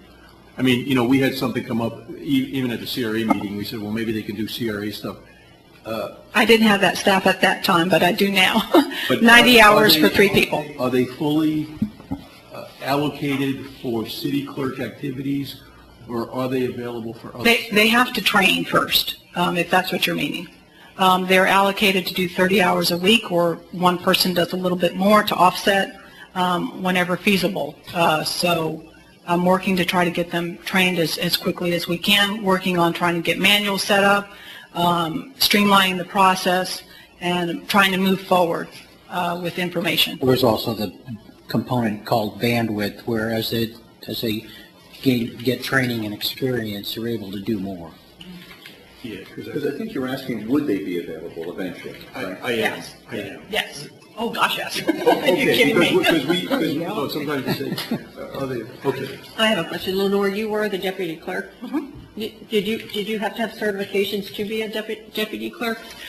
I had my tax receipt certification, I had my notary certification, I had a paralegal certification, and I was working toward my CMC, and then I finally moved into the deputy city clerk position. So I did have some training prior to that. Do the folks that have come on board have the ability to work that machine over there to help you with the minutes and to record the other meetings? Again, she's responsible for all of the boards. There's a lot of work. And I thought that when I'm going to. Oh, gosh, yes, filling I of that essential position as the deputy clerk, that she was going to have some assistance several months ago, and she didn't get the break. Yeah. I'm going to, I've started showing one of them how to use the actual audio recordings back and forth and trying to get familiarized with that, so I'm going to have her start to work on minutes. I provided the manuals on a training. to do the No, okay. I've always, I did the training initially when we got this BIS software, and I have trained all of the secretaries that came after the initial training, so I know how to do Are this. the folks that we brought on board available to work in the evenings? And Yes, Okay. both That was another issue I had. We talked, I think it's your purview, we talked about laptops for council members. You know, off the top, it sounds like, are you kidding me? But you and Mr. Karate used to say how labor intense it is to compile these packets and get everything together. If you could lease some laptops or something, would that save money? Have we looked into that? I don't know the cost figures. I have talked with other city clerks when we meet on a monthly basis, and they have indicated that there is cost savings with having laptops. You have upfront costs, but there's long-term savings with that. I know some people read easy with monitors, others would rather have it on paper. But there is cost savings with laptops, is what I have been told from other city clerks. I could get that information and provide it to I you. don't think we have the cost savings on it, but we do have the estimate for the laptops. It was my agenda item, and I took it off the agenda because I was getting publicly beat up over it, that I'm spending taxpayers' money on laptops, which ultimately would have saved money. Yeah, I was going to say, if they calculated probably the staff time that it takes about the labor. to collate everything, get everything ready, deliver it, I believe there would be a long-term cost savings. Is it not legal to use our own laptops? I don't have a laptop. Okay. That could be a suggestion. I don't Well, but know. if- We would if they have to don't find have out them. from Attorney Beadle. Yeah. And my question is going to be, and I know this costs a lot of money. Color copying is big. On my contract, the only people who get these are general officers and me. And that's it. So, There are and I don't even get these unless I'm going to a big meeting. If I'm just going to a meeting like this, I get black and white just like everybody else. Could we do that? Because this is One of the issues that I'm going to address is the copier. That's coming forward, like I indicated. We have a lot of overages over the last several years with this contract, and I will absolutely refuse to have those type of fees imposed on the city's budget, because I don't think it's feasible, and I don't think it's right. I believe it should be within the contract guidelines set forward, and I've had other people say that they can beat that and they wouldn't charge those type of things, so I'm going to be investigating that in the near But future. even if we get a good contract, wouldn't it still be a lot cheaper just to go to black and whites? Yeah, for of course. For things? Certainly. Okay. Do we want them to look back into the laptop issue? Saves on all paper. When I was at the legislative days, some cities had iPads. You know, people would be walking around with iPads. I said, what you did? I said the city bought them iPads and they were using them. So it is, I don't know if it's a trend, but it is happening in some municipalities in Florida. And they were using it as strictly city business on it. An iPad may be a little small for agenda items. You might need a 15-inch laptop, which is probably the same price. Maybe we just have Adam look and see what the best I think they had even gone so far as to look as to where they could be run under, brought up to our desk here, but when, if y'all want to do it together, we can all take if there is any public backlash, we can all take it together then. How about that? Well, but what do you have? You have a notebook? Yeah, it's sort of like a notebook. It's just a little Samsung, e-machine. But that's a 10-inch screen, all right, 10.1 Yeah, inch or something. but you can get something a little larger. I mean, there's laptops out there for cheap. Yeah. Why don't we ask Adam to go look and see what the cheapest, not cheapest, but the most value-added capability would be? Because I would imagine that by saving paper, I mean, we could turn off the lab. Labor. And labor, I'm sorry, yeah. I was concerned more about the labor, Yeah. and the time. But I bet you we could save, in a very short period of time, that amount of money. One other thing that I forgot to mention is Adam is currently researching our BIS software.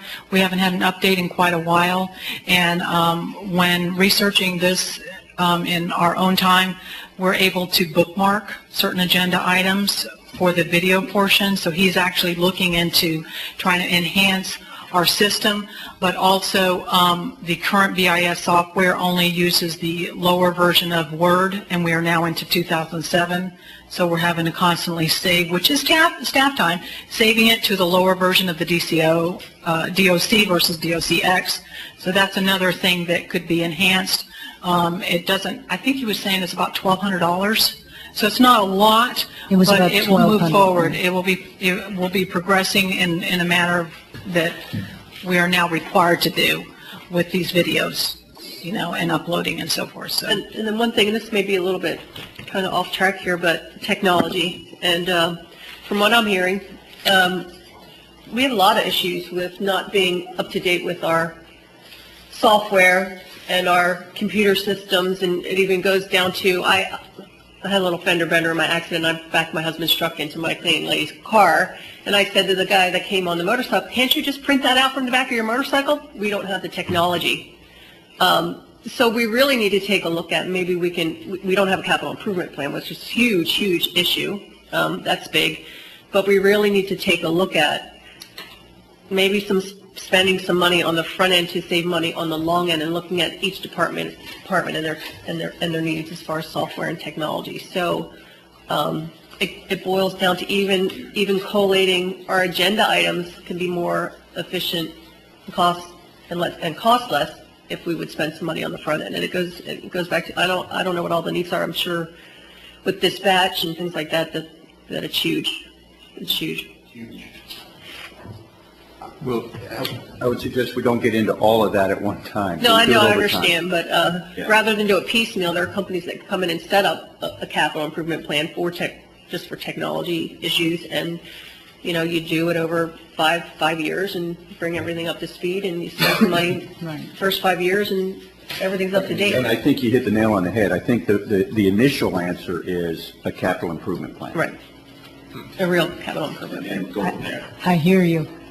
Thank you, Lenore. Good presentation. Okay. Carrie Stobbs, Recreation Director. What are the things here? Hi, Carrie. Hi. Our recreation department budget this next year will be in total approximately $183,089. No, $183,089. Last year it was $202,917. So we have a savings of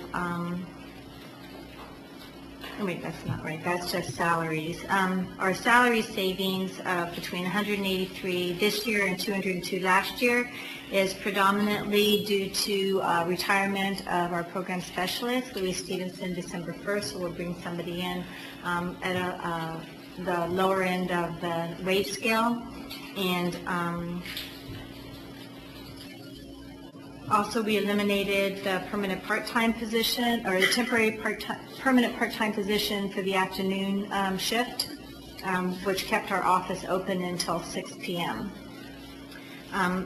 Other efficiencies that we have implemented from KPEG, including the staffing reduction, we have efficiencies in our printing costs for our activity brochure and other documents that we print on a regular basis, the brochures, that sort of thing.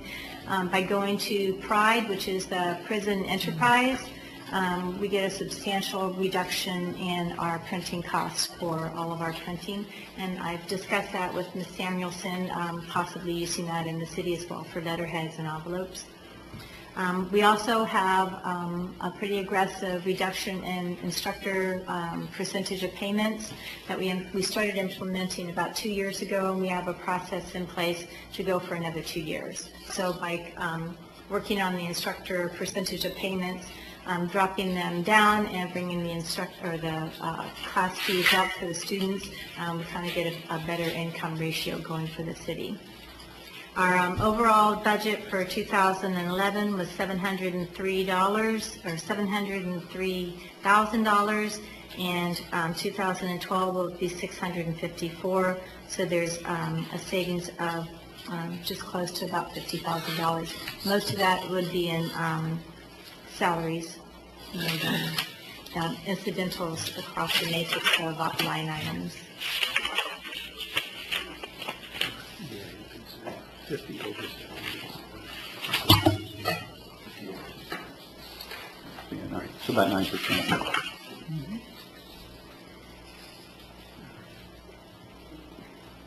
Terry, I have a question. Alan isn't filling a position so that the money that he saves can clean the Schechter Center. Is there any way that we could charge people who are doing the training, that variable cost? See, how do you account for that? How much it costs? I mean, because we're cleaning the Schechter Center based on the amount of people that are using it for yoga, for Zumba, and everything else, right? Oh, you mean not training, the instructors? How are we accounting The instructors. for that? Yeah, Okay. because I was thinking if we could make up that money for Alan, he could get his part-time position without any cost. I mean, he could still get his part-time position and maybe use the money for that. How do we get these variable costs from these people? It's a little bit, there's not a standard format, and let me tell you a real good scenario why. We have a great class in sign language. They use a small room, they all sit quietly, there might be 5 or 6 people, they're in there for an hour, they do absolutely no damage other than the air conditioner is on anyway because they're in a section of the building where the air conditioner stays on. So that's one program, but they're in there for an hour, so that's 1 hour of something. Zumba, got 50 people taking Zumba, so the income that the city retains for Zumba for the 1 hour they're in there is substantially a lot more than the sign language class, which is just minimal. So it's hard to come up with, we can come up with an hour fee, but it's hard to say we have to at least reach this because we'll never be able to reach it with a small class, and I've far exceeded it with a large class. So it kind of balances itself out. We do retain a lot of the class fees, but they're not in Allen's budget. The same thing as the ball field fees that come in from Little League and Seahawks and everybody. Those are income that drops into my budget. It doesn't go into Allen's budget. And we talked about this with council at previous budget meetings. If we're collecting, if the city is collecting and billing these people for facility use, it ought to go to the department where the facility maintenance is being recovered. I don't do anything for baseball and that requires a salary or an income coming in, but Allen has all of the maintenance, and that's really what it should go for, but it isn't over in his budget. It doesn't have an income side. So essentially, a percentage of all of our teachers, our lawyer classes, take 5% off of $400,000 in classes and say that is a maintenance thing that can be used for Allen's custodial. But it just sits in my budget and shows up in my budget, and it needs to be used over there. And we've talked about that before. We talked about this at a Parks and Rec meeting because there is a fee now for each child that plays for the Seahawks.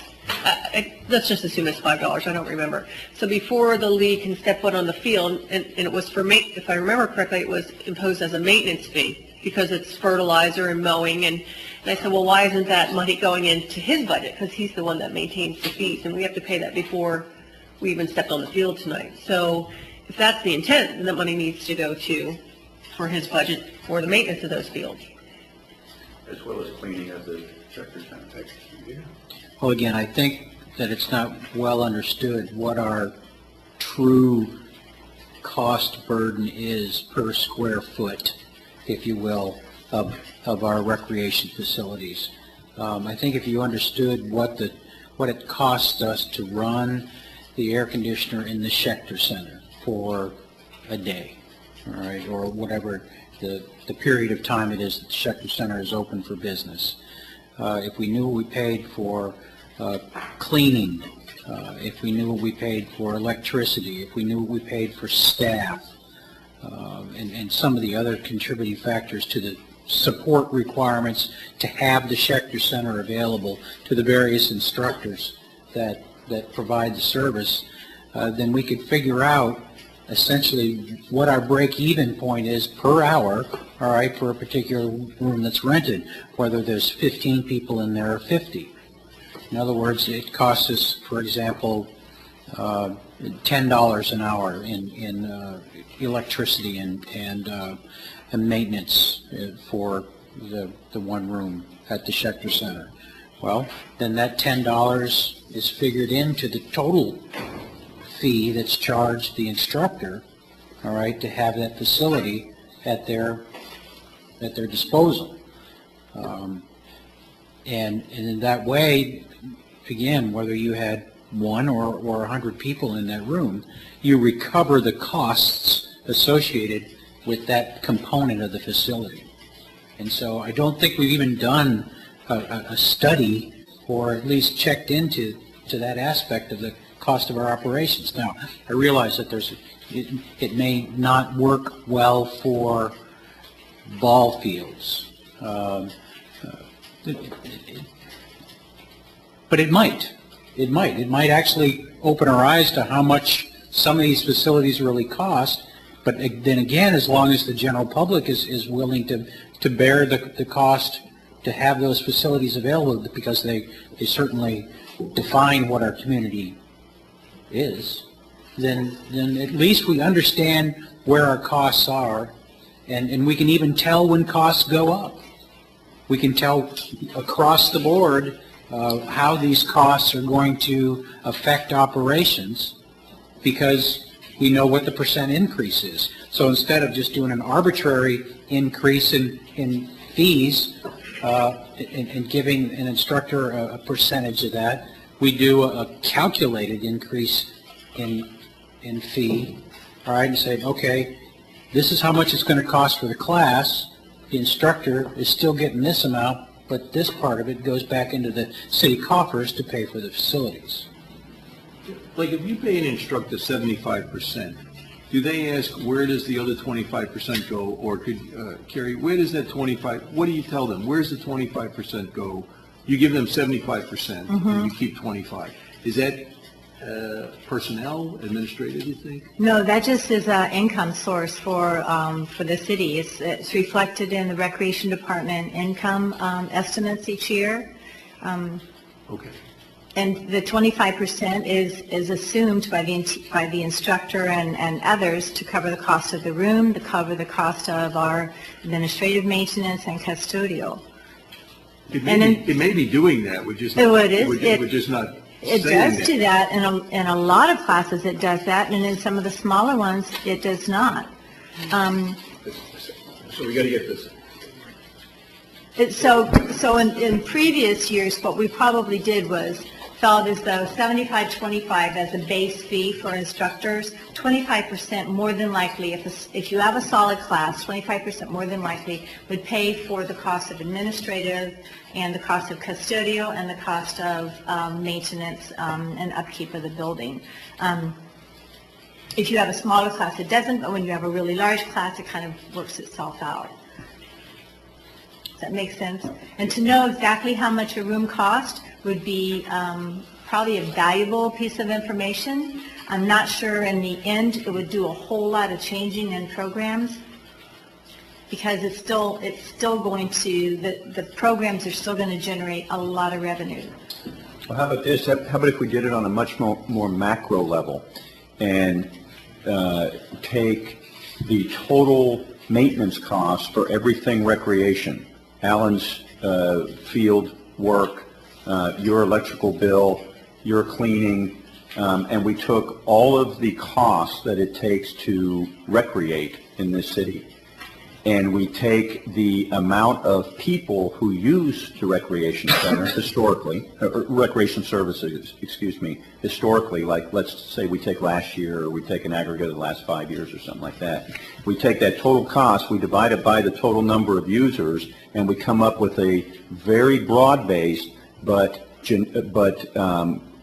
fee per person requirement. In other words, for all of the recreation services in the city, here's how much it costs per person to maintain our recreation services, be it his field maintenance or your building maintenance. You see what I'm saying? And I think that'd be an easier way of doing it, and we'd still get some number that we could at least have some comparison to see if we're even getting close. Well, I think if you look at last year's budget, it can generally be said that it costs us $4 for every $3 of income. Yeah, but we're not. Yeah.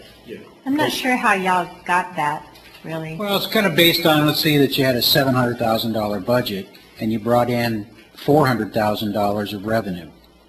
All right. So there's $300,000. All right. That essentially it cost the city to provide the level of services that the rec department provides. But you do know that that's not just at the Schechter Center. Oh, yeah. That income Yeah, is that's clubhouse, everything. pavilions, tennis courts. I mean, for example, I think in KPIG, we calculated it cost us somewhere between $60,000 and $70,000 a year above and beyond what we brought in at Pelican Beach Park to maintain it. That's just one component of that, of that income. So, but a significant one if you look at the total amount of money that it costs the city each year to have a rec department. But please don't misunderstand. I think having a rec department is incredibly important, and again, it defines us as a city. All right. We just need to have a better idea of what the actual costs are. Does that $700,000, I don't think that includes Alan's costs. Nope. Does it? No. Right. Or it doesn't include City Hall's costs because they do all our electric and all our office supplies. So that's what I'm saying. There are hidden costs Yeah, here stuff that we don't everywhere. know about. I think it's worth at least an aggregate look and come up with some sort of a per person, how much would it cost per person to offset that cost? And that was a recommendation of the KPIG. Yeah, like Councilman French, we need the rec center, there's no doubt about it, but we just need to get a better idea of what are the actual costs versus profit, and is there a way that we can get those two numbers closer together? I don't think we'll ever break even, don't want to. Probably won't ever be able to. But I think we can get a lot closer if we have Can we make a profit? a more realistic, sure. Why not? Why set your sights low? Well, one of the issues, and I fully understand what you're saying, and it has an awful lot of merit, but one of the things that I learned being an entrepreneur is that business is not necessarily, in certain instances, equatable with government, because government will do certain things. The things government should be doing are the things generally that private enterprise cannot do. So sometimes there are those costs that you decide, well, they're worth it. And so that would be the only thing that I would want to say about that. And then it's up to each city and the council and so on to decide what those things are that they understand are not going to necessarily be making a profit. Not to say that you might not be able to, move it up every year and reevaluate. But again, there is a little bit of a difference there that's a mindset in what government does and how it provides certain things that businesses cannot. I concur. It's just that we need to be talking from a position of knowledge. I understand that. Basically, our rec department costs us about $60 per household per year. That's what it costs us. So is it worth it? That's what you got to ask. That's correct. Every resident of Satellite Beach or every household in Satellite Beach, is $60 worth it to you, to have this service available to you? But it would be less than 60 if we were sure that we were maximizing efficiencies and charging a more appropriate. Perhaps. I might add too, the Recreation Board regularly looks at the resolution which does facility fees. They make review recommendations to City Council, who then looks at the hourly fees for facilities such as Ball Field, Civic Center, Pelican Beach Clubhouse. We just changed those fees, the Recreation Board, in, I want to say 2011, we did Clubhouse and a few others, and they're on schedule to review that resolution again. And I'm suspecting that we did 20% across the board last time. I'm suspecting they'll consider that again this time for those facilities that did not get a raise in fee. The other thing I wanted to bring out, once the custodial services are able to get under control, we'll be able to finish renting our facilities. Right now, I'm not renting the Civic Center except for those clubs that have been here for 1 million years. If you know what the Civic Center is, then you can stay in it. But for private parties, we don't even tell people it's available. And once custodial can get back on track, we will. We just can't have the gardener coming in on Sunday afternoon, the Public Works gardener coming in on Sunday morning to clean after a Saturday night party. It's not good business. It's bad for morale, and it's just not what I want to put Alan's staff under the gun like that. So once we get the custodial issues, we'd be able to maximize the rental of the Schechter Center, using some fees at the Recreation Board, kind of make sure that we're getting enough money, maximize the uses of the Civic Center, Clubhouse takes care of itself, Pelican Beach Park takes care of itself, if it's always full. That's a very good point. What do you think, well, number one, let me ask this, what is your prognosis for income next year? Income is pretty close to about the same. Last year I had figured out we'd bring in about $580,000. This year I have about $524,000. I did the program income low, much lower this year than last year. I'm not going to make this year what I thought I was going to make, which was $457,000. I'm going to make more like $430,000. Still a lot of money. It's a lot of tennis classes. I'm sorry, I thought you said 580 last year. But 580 is with all the facilities, Oh, all okay. the incomes. Gotcha. The program within the 580 program fees was about, I say 437 or something. And I'm not going to bring that in this year, and I don't think I'll be able to bring it in that way, but I'll probably bring it up another 30,000. I just did not feel comfortable putting that as a projected income, not knowing if that's Now, now given that, what do you think the potential difference is if you were able to rent out the Schechter Center? If we got the maintenance thing, or the cleaning thing squared away? What did I say? Schechter. I'm sorry, Civic Center. Civic Center. I'm thinking I was going to bring in about, well, Schechter Center has the capability too. We have two meeting rooms there that we're just kind of hanging in there. The Civic Center is down. We used to bring in like 14,000, and we're at about 7,000 this next year. We could easily double that if I could get rentals in there on the weekends. Okay. Not a problem at all. And the Schechter Center, we're at 6,000. Probably can half that again. The Schechter Center is used a lot for classes, but it is available on the weekends for rentals. So do you mean 9 or 12 at the Schechter then? 9. Okay. Yeah, I don't think I could double it. I don't have the space open. Carrie, when you do a 20% across the board pay increase, let's say you have an instructor who gets 75% of that.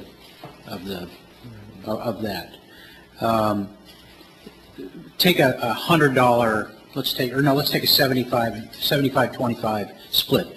Instructor gets it's a $100 class. The instructor gets $75. The city gets $25. When you do a 20% increase, all right, that gives the instructor an extra $15 per person in their pocket and gives the city $5 extra in their pocket. Are you getting the 20% from my 20%, I said? Yeah. No, the 20% was the Recreation Board asked to recommend to increase all, not the program instructors' fees, but the rental fees. Okay, well, let's say that let's say that's an instructor fee, but you do an increase in those. I don't do those anymore. No? We're going down. Okay, I'm talking about class fees. I shouldn't have said instructor fees. Class fees. In other words, the per person cost, all right, for a class. Let's say it's Per person charge. the per person charge per class. How do you adjust those rates? In other words, let's say the instructor charges $100 per person per class, and you say, okay, well, we need to get a bigger cut out of this. Do you just say, all right, you can still charge $100 for your class, but we're going to be taking 30 out of that now versus the 25 that we took last year? The majority of our instructors right now are at 75-25, which is kind of where I would like to see as many as I can be. There's some that are higher than that, and what I've been doing with those over the last 2 years, this year and the next 2 years, is we're dropping those down a couple percentage points at a time. So an instructor who might have made 80% will be making 78% this year. If they feel as though they need to retain their the amount of money that they're getting out of each student, they'll raise their class fees by $1 or $2 a student. By doing this gradually, tipping this gradually, I'm not losing customers. If I go from 80% to 60%, and that teacher can't go from $30 to $60 to a class, she'll lose all her customers. Now I'm air conditioning virtually an empty building. And we can't take that risk that we have that building there with a loss of customers. So we've just been tweaking it, bringing it down a couple percentages. Most of the teachers are not going up in price. Some of them chose to, but we're bringing it down every year a couple percentages points, and they may or may not go up. Is that in keeping with the increases in costs for the facility? In other words, the increases in costs for electricity, water, things like that? The goal, when I do this, yes, there are increases in everything, that's for sure, but if whatever happens, that 2% reduction and this increase is subject to help any of the increases with water and that sort of thing. I don't take into account that I'm $800 more in electricity over the years, so then I have to drop everybody down another percentage point. Right. Yeah, it's a big... How are we doing with the non-resident versus resident fee with the county, the contract or the discussion? The last we did was with Mr. Crotty, and I was hoping that you had that information. The contract that we have with the county has been reviewed for DRS, has been reviewed by our city attorney, by the county attorney, and they both have indicated that the 2-year term on that agreement was for the construction element of that, and the fee equal was for the balance of the whole time that we run the Schechter Center. And Mr. Crotty had... Because I thought we had a meeting and our city attorney determined that it wasn't, and we could go back and work amicably with the county to maybe reduce and increase the fee slightly for non-residents. Mr. Crotty, before he left, had indicated that that is what the attorneys have said, that is a solid contract, but just like any other agreement, you can go back and rework it, and that's where he left it, and that's where it got left up here as well. Because if I understood correctly at the last meeting, 75% of the people that use our rec department, or those classes anyway, are non-residents. So if you got $2 more, based on just the April numbers, we're bringing a nice chunk of change. It's about 70%, and I'd be happy to put that on an agenda. I was actually involved. I think it has already been on the agenda. I think it's now really going back and working with the county. Well, I'm not sure that information is accurate. It's my understanding it's in perpetuity that all residents, because of the $500,000, and I was actually involved in that negotiation at the time, and what it says, and I've read the documents, and like I say, but the issue is that the Schechter Center was supposed to be used for 20 years as a recreation and so on, and then the use could change.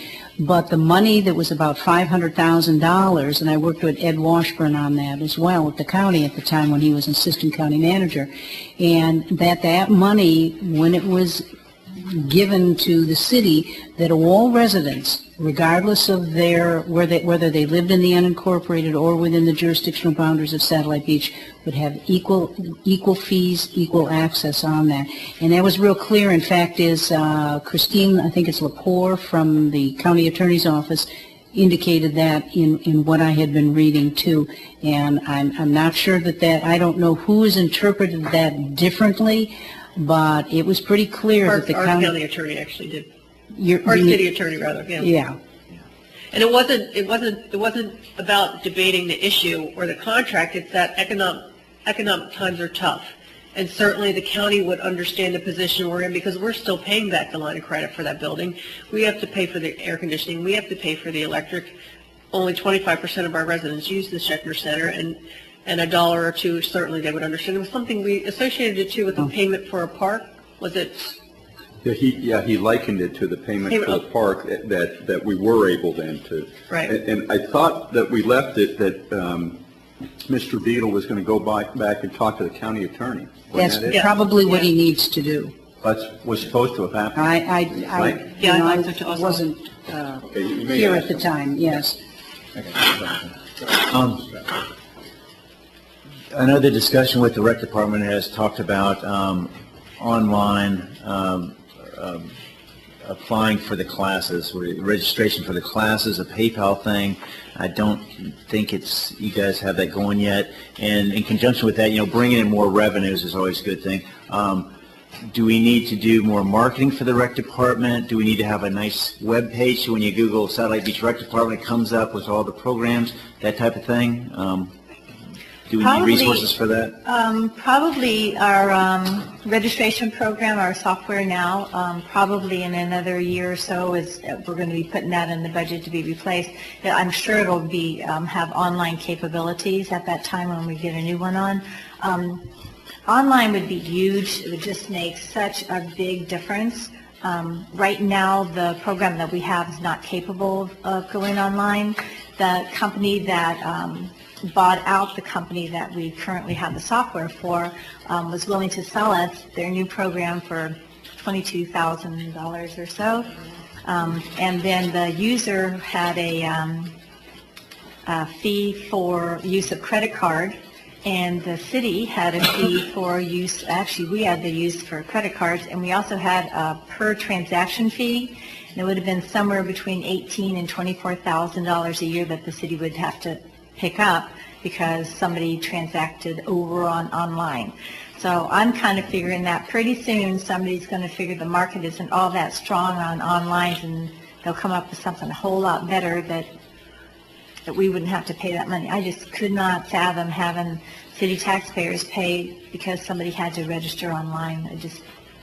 Because we paid the transaction fee.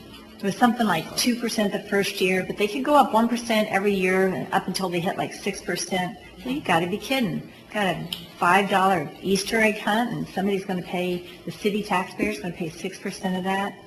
Well, one of the ways to look at that is that if you had somebody, assuming that it costs a person realistically 55 cents a mile to drive to the Schechter Center to pay a fee, okay, and it's a 2-mile round trip. Well, there's $1.10, but their time has a value too. In other words, it probably takes them 20 minutes to a half hour just to make the round trip. It's possible, all right, including the time it takes to register. So people will place a value on that cost for getting in the car and driving, all right, and how much time it takes them to get there and back. Plus there's the convenience factor of being able to do it whatever time they want, whenever they want. I understand. I wouldn't want to assume that the costs of this wouldn't be acceptable to people who have otherwise busy schedules. Not the people, it's the city. So if you register, and this is just one program, so obviously there's other software packages out there that we would investigate. But let's say Cheryl registers $30 for a tennis class. Mm-hmm. Because it's online, it's done at the company up in wherever. They turn around and they send me back $27 for the $30 class that she ran. Now I've got $27 to use. I'm already paying a teacher 75% of her $30, not her $27, and the city has to pay that $3. So it wasn't good. It wasn't her paying the $3 extra. It was the city. It's money that we don't get out of the $30 that the customer paid. Unless you reevaluate your fee structure. Exactly. And you weren't allowed, this company, you weren't allowed to say, well, if you're online, you're going to pay a higher fee. If you come into the office, you can't. And it just was not, it wasn't user-friendly. And I'm just not doing that to people yet. So, but the next version of computer software will definitely have to have an online capability as the office staff gets less and less, and we just don't have the time to take care of everybody that comes in. Well, this doesn't really tie into the budget, but we did also talk about special events and a special event coordinator. It would be paid on a percentage, but special events can bring in revenue, a lot of revenue. Mm-hmm. In fact, didn't we talk about a special events coordinator from the aspect of that person's salary would be part of the special event? Yes. Percentage, so. Right. That's one of your goals. That was one of the top goals, yeah. It's in the CRA thing that we also are sending back. And what I got from this, I mean, everything was great discussion, is though for the budget, we would like you, I think, to look at how the maintenance fees come in to the rec department, and maybe they should Help Alan. go to Alan instead for him to, Would you mind that, you Alan? know, Well, me and the lease, and what I'm Yeah. gonna do tomorrow is try to break down a lot of those costs, as Lloyd suggested, to a square foot. There's gotta be a formula out there that makes it pretty simple to break it down to a yearly cost, and you just, figure it out from there, so. And we worked on that for a little while, so we Yeah. have We have a a yearly- start of it. a yearly square foot cost somewhere. You probably have somewhere in your books too, like a per field cost, for a year's worth of maintenance. Per field cost as far as maintenance goes now.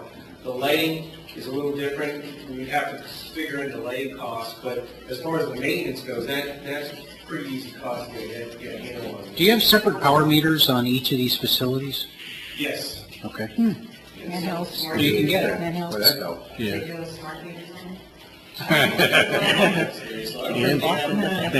But I would think that the costs, there's probably like a serial number or some kind of code Yeah. on each power meter, and you could just send a letter to FPL and say, here's our list of City power Hall meters. has that all out now. Yeah, City Hall maintains a We have all spreadsheet that. on all the power. Okay.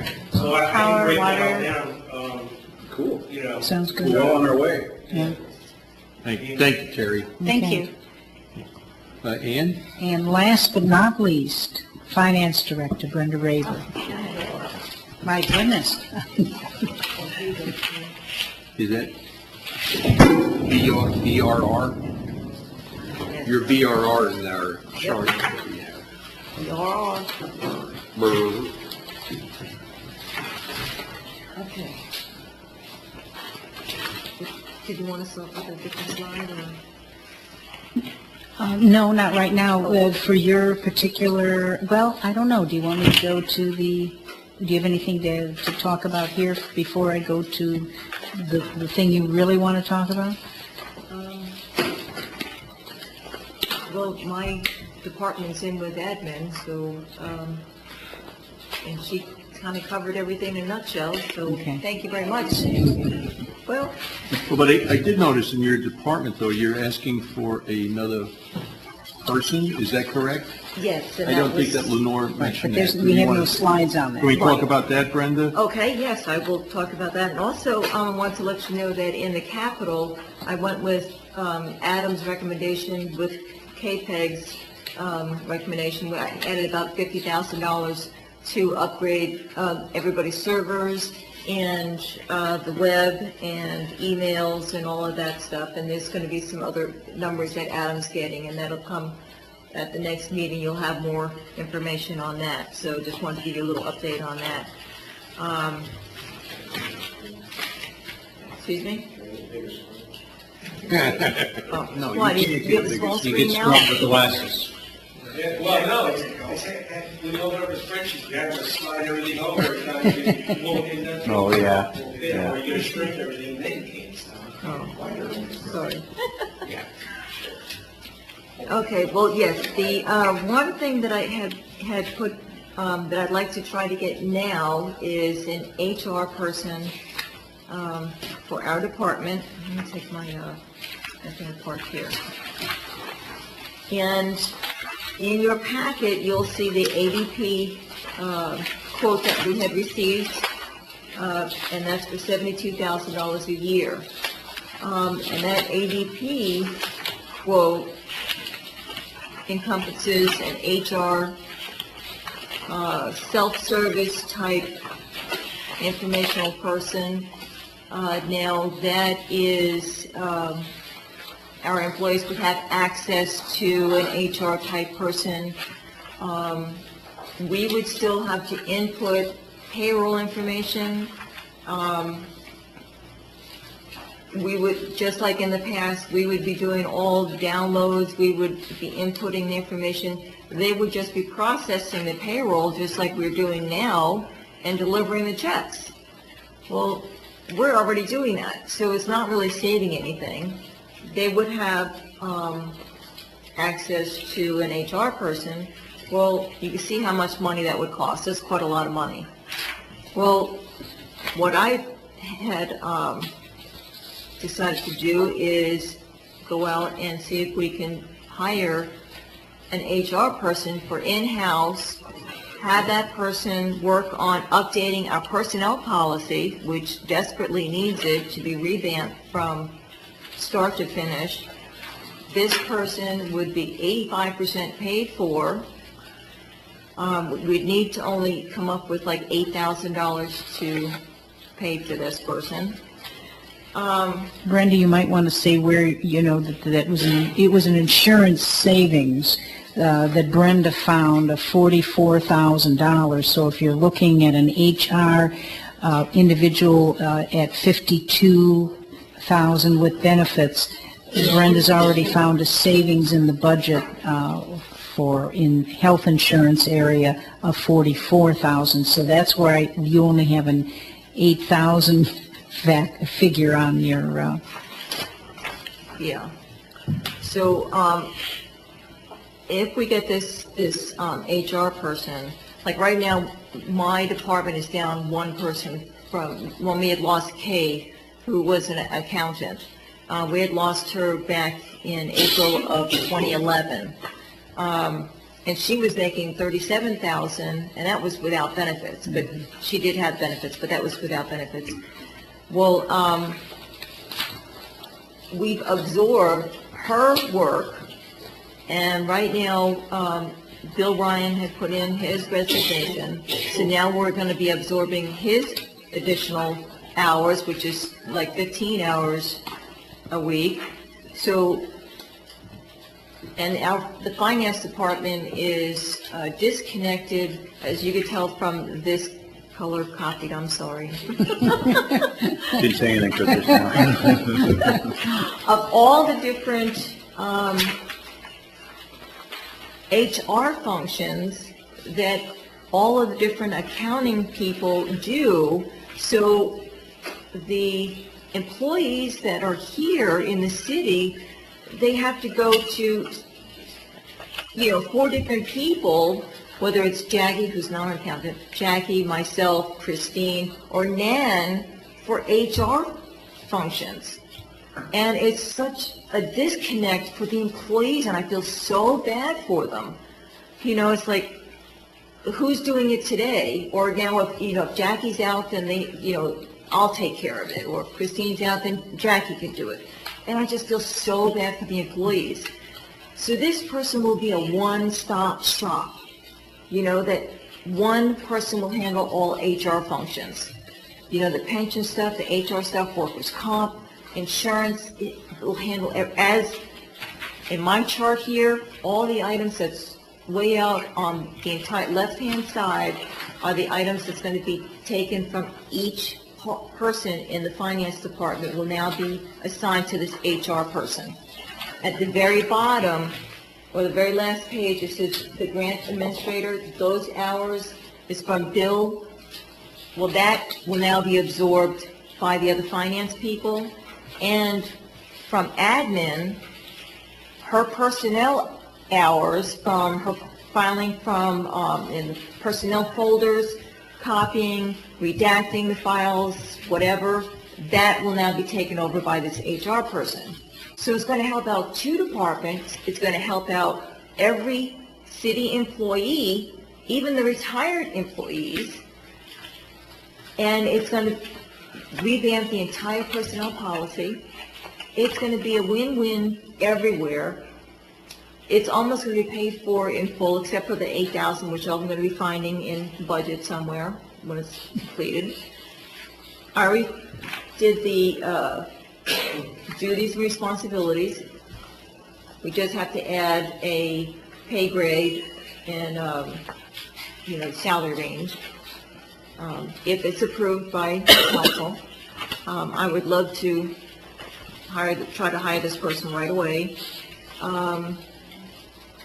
This person is desperately needed. And then the remaining accounting people can concentrate on accounting work and be proactive instead of reactive to our accounting needs.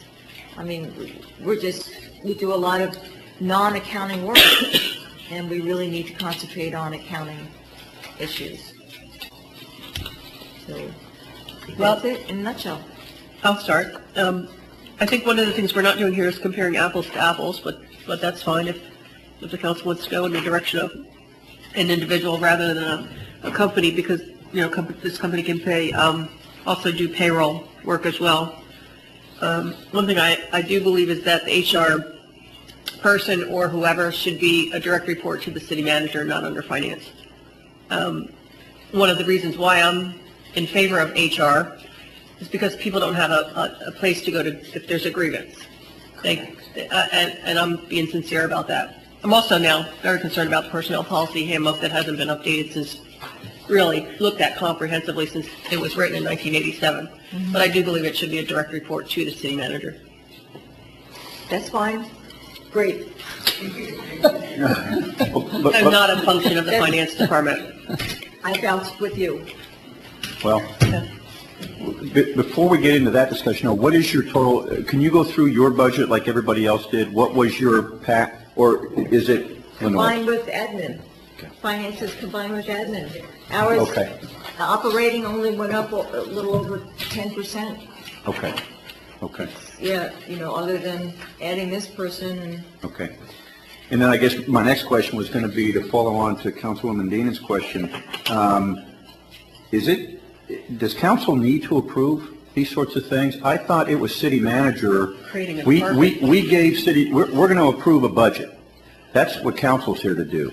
It's city manager and department heads' authority to execute that budget. I don't think we need to approve positions. We're creating a department. Yeah, we have to. You have to do an ordinance. To add that position in the personnel policy. Really? It's a requirement. And I think the other thing Ann is looking for, if we nod our heads like this, she's going to put it in. If we shake them like this, she's not even going to attempt to put it in, because she's looking for direction for the 23rd meeting. So do we want to at least have her consider this to look how it looks in the budget?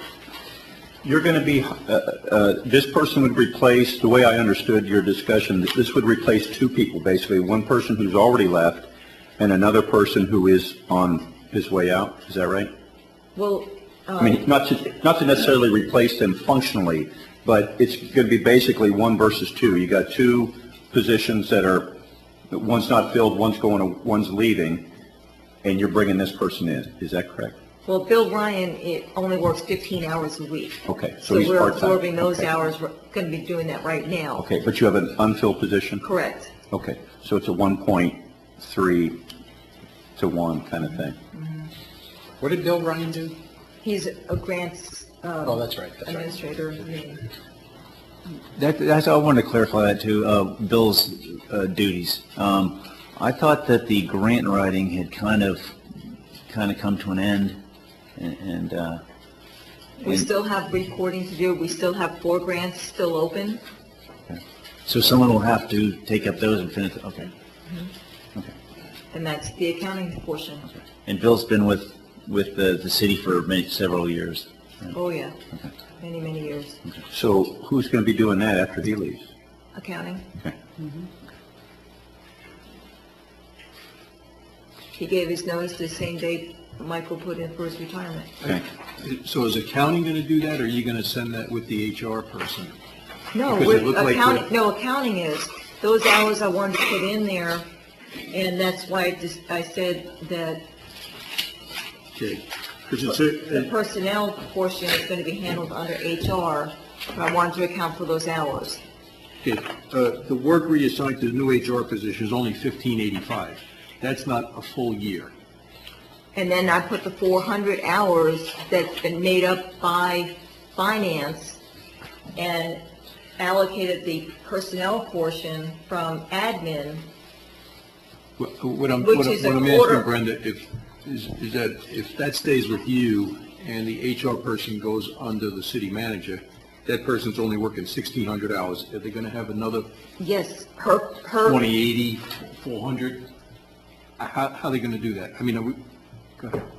We, for the city clerk's office, we currently set up for the drug testing, the screening, the physical exams, we set up all the personnel files, are responsible for filing all the documentation that initially goes to their department and then comes back to us for permanent record keeping as the city clerk for the RL and the records liaison manager. So that would make up the difference of Personnel 400. files, yes, will then go to the HR, and that's where I was. I just wanted to make sure we thinking weren't those hiring 400 a hours. 30, an 80% person, a full-time, 100%. Okay. I have another question. When you do payroll, and let's say, assume somebody wants to take vacation time, it's a manual process, you fill out paperwork, we're still paper. No, everything's electronic, It's electronic. yes. So it automatically deducts the hours and keeps track of payroll once a supervisor or department head signs off on the vacation or sick time or whatever it is. Well, we have, we have an electronic timekeeping in the system, but we have paper that comes over that is signed off on by the department heads and the employees that they have to attest that they work those hours. Okay. Cheryl, can I go back to your question, and I'm not debating anything you're saying. Usually a grievance goes to the city manager. Would this person be the new level, or is it misnamed so that it would stay under finance? What I'm wondering is, if it works for Ann, if there's a grievance, are we going to HR and then HR to Ann? Yes. Or just strictly to her or the city manager? How do we like to do that?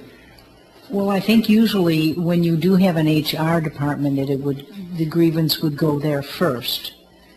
And then, if it has to go to the next level, so to speak. Maybe it can be taken care of. Maybe it can be assuaged at that level, too. I just don't understand why HR is tied in with finance. Yeah, is the position not named correctly? Human, to give you the hours from finance to justify getting an HR. that's the point. Yeah, we don't, because the HR person is just another level of line or whatever staff. And even I think that the regs say that the complaints go to the city manager.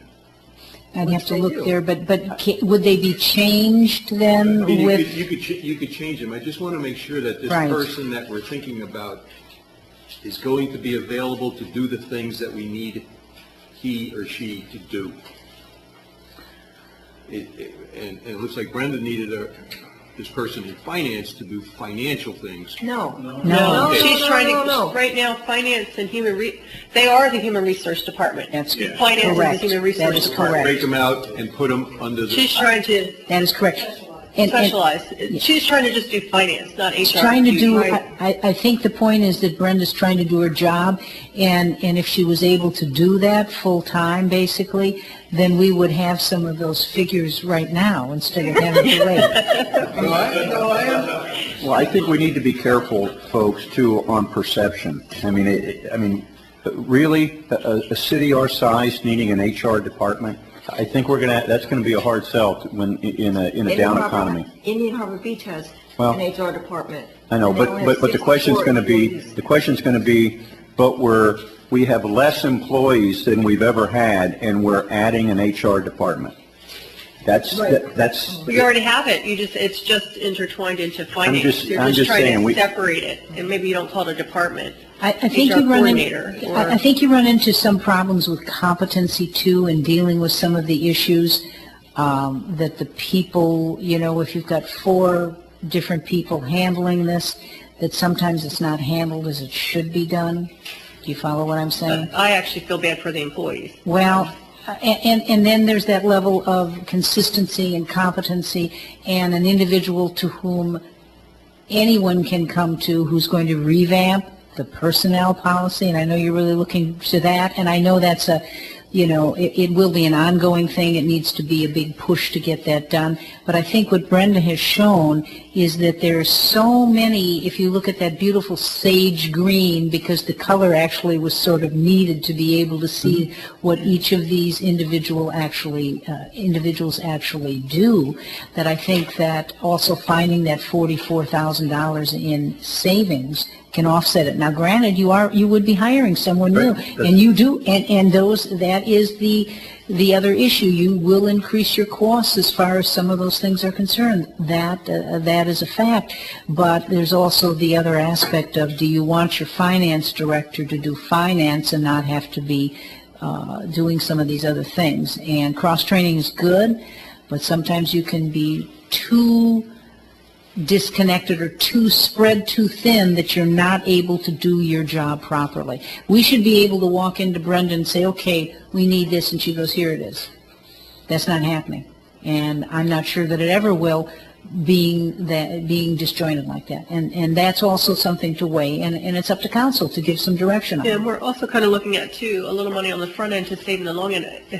I asked Mr. Karate, have we ever looked at our health insurance benefits and reducing the cost? No, and we never have. It's just United Healthcare. So that HR person, because obviously the time will have would be directed to do that. That's correct. And save money in the long run. So, and I am also, too, very concerned about the grievance process for the employees and having a fair and proper way for a person to file a grievance if necessary. Could it be a problem legally? Not an attorney. Yeah, well, I mean, that is another issue to say, you know, if it's not handled properly. But anyway, those are just some of the variables, and it's up to council to decide. I hope, though, that we're not going to wait for this person if we decide to let you guys go after this.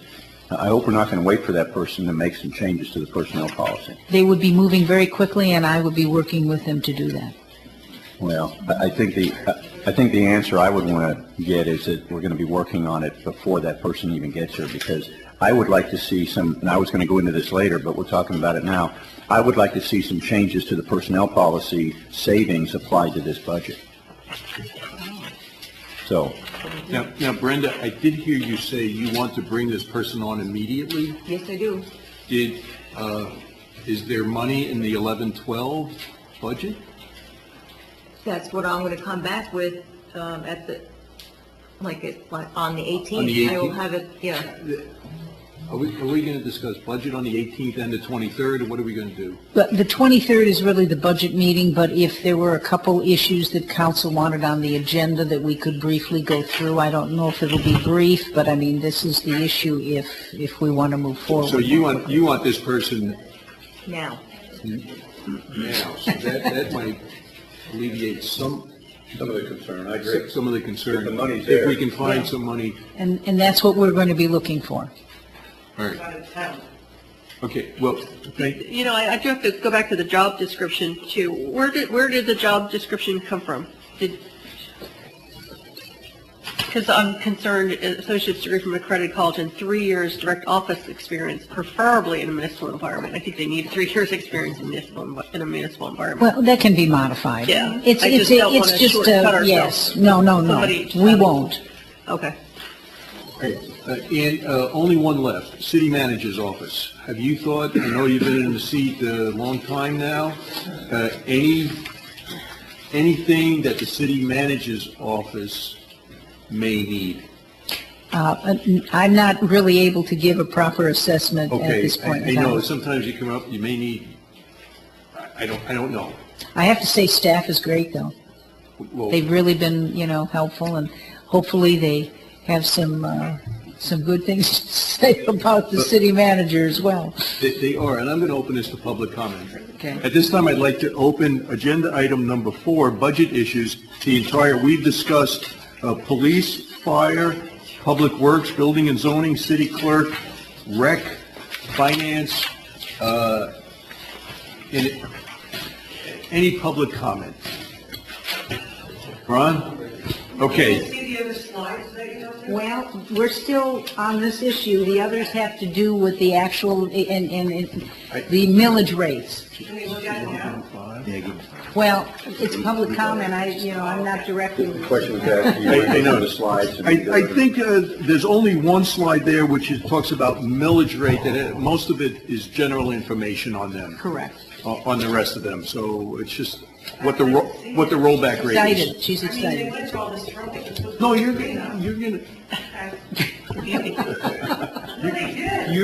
gonna see. Ron, would you mind sitting down so we can, because she's not, I mean, it's. She stole your thunder.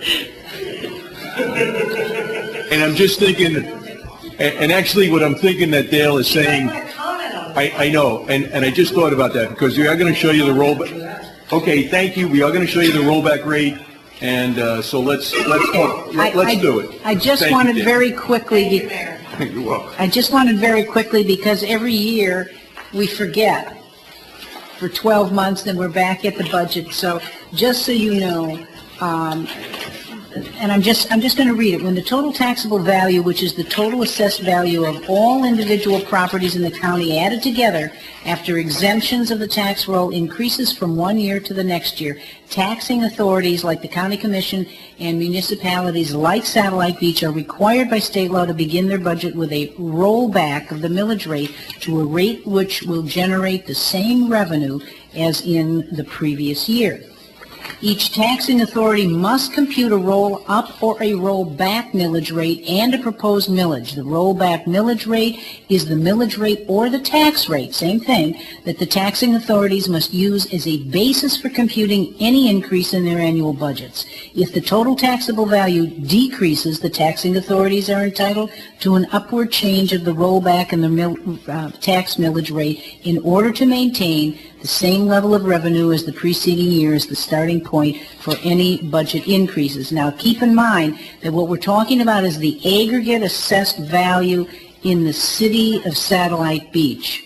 And that is different than your individual taxes, which will vary. Some may increase 5% depending on your location and assessed value. Some might even decrease. So we're talking about the aggregate assessed values in Satellite Beach. Okay. With the millage rollback rate, the taxing authorities, and this is an example, will realize exactly the same amount of revenue as the preceding year. If they decide to raise the millage rate above the rollback, it usually means that the cost of government operations have increased or has increased, or that new public service programs have been added to the budgets. And you look at year one on the far left there where it says total taxable value. And go over to the right-hand side where it says taxing authority, and you will see the tax rate at 7 mils, which is actually 0.007, times the total taxable value will give you the revenue of the 84 million. Now, year two, it should be year 2A and year 2B, so don't be confused. Now you're looking in year two at the larger number of total taxable value, and then you reduce the mills to 6 mills to generate the same amount of revenue as you did in year one. Now, the year 2B, or whatever you want to call it, below that, same total taxable value, but what happens if the city council adopts a 10% tax increase? It would then be 6.6 mills, and that would generate $92,400,000. So you can see how that operates. And now I'm going to turn this over to Brenda with this next slide to actually look at the property tax calculations for the city of Satellite Beach. It's so exciting.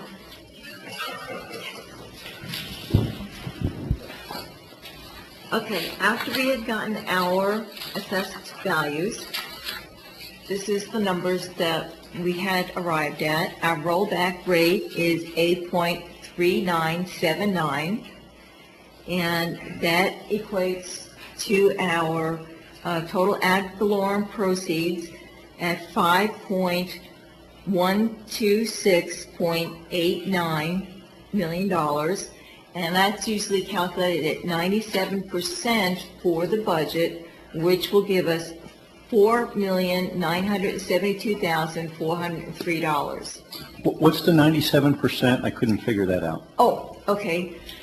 Under trim, when you advertise, they always say make sure that it's not lower than 97% or 95%.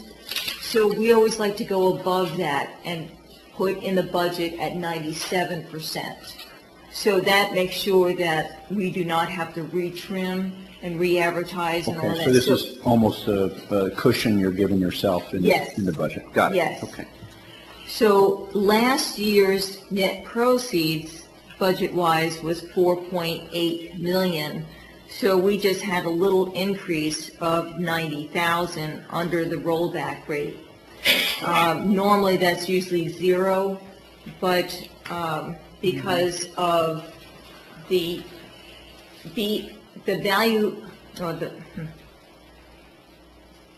the board that adjusts the value in assessments of your property, that changes. So, and that's called the Value Adjustment Board, or the VAB, that changes. So that gave us just a little bit extra. I would have to go back and change those numbers from last year, and that would make it as a zero amount. But using the rollback rate, we have a 0% of percentage of rollback rate according to trim. So it's kind of sounds strange.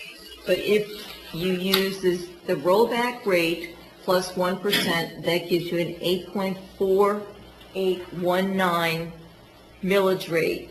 If we use that, we would bring in an extra $140,000 over last year's budget amount. And then, of course, if you went to 1.25%, or if we use the current year's millage rate of 8.5285, it'll bring in an additional $167,000 more than last year's budget amount. Why are there no negative numbers up there? Why don't we look at a rollback rate minus 1%? You What could. would that be? You could. Well, That's what I was thinking. what's that come out to be? I don't have it in front of me. Yeah.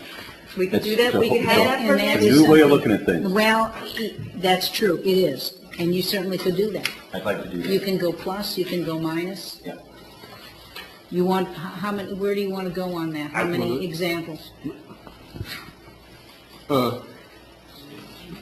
Before we, Brenda, the rollback rate, the 90,000, did you say that should be zero?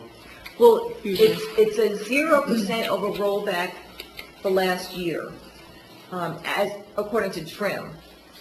I would have to have went back and ran the numbers from last year using the numbers, the final numbers from the county, or the Value Adjustment Board's final numbers, assessed value numbers.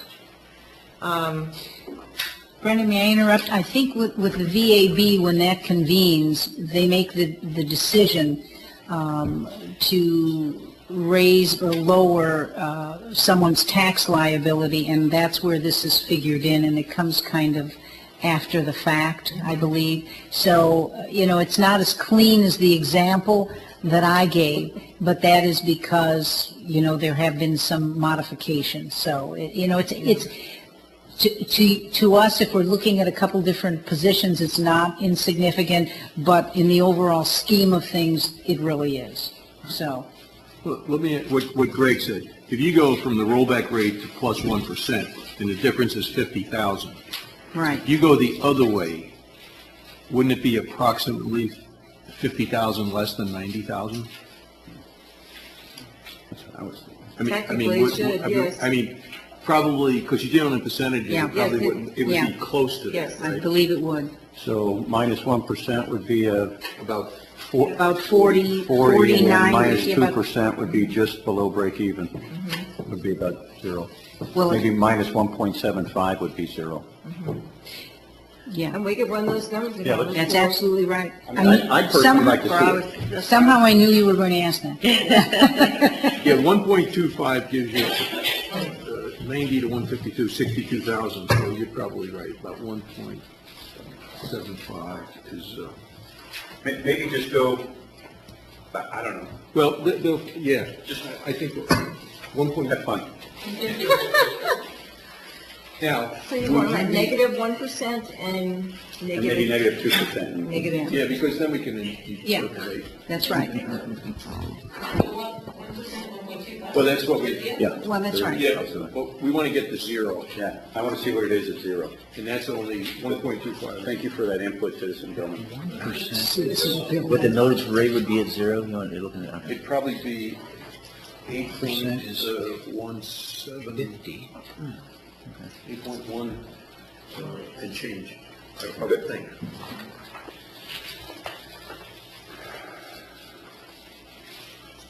Well, I mean, And I if think 1% we- is 50K, then minus 1% is going to be minus 50K. That's what we figured, but we want to get to zero. See, that would make it 40, and then we would. We'll work on that. I don't think you need to actually go to the high numbers. Probably going to be 1.75 or something. That's what he like said. that. That's, Have you been sleeping? No, I've been doing math. but, I did that in my head, so did he. but I think if you're gonna expend the energy, Impressed. It's not a big deal to calculate that. okay, because I It's was gonna very ask the simple. council, I mean, the rollback rate, and I don't think a plus anything is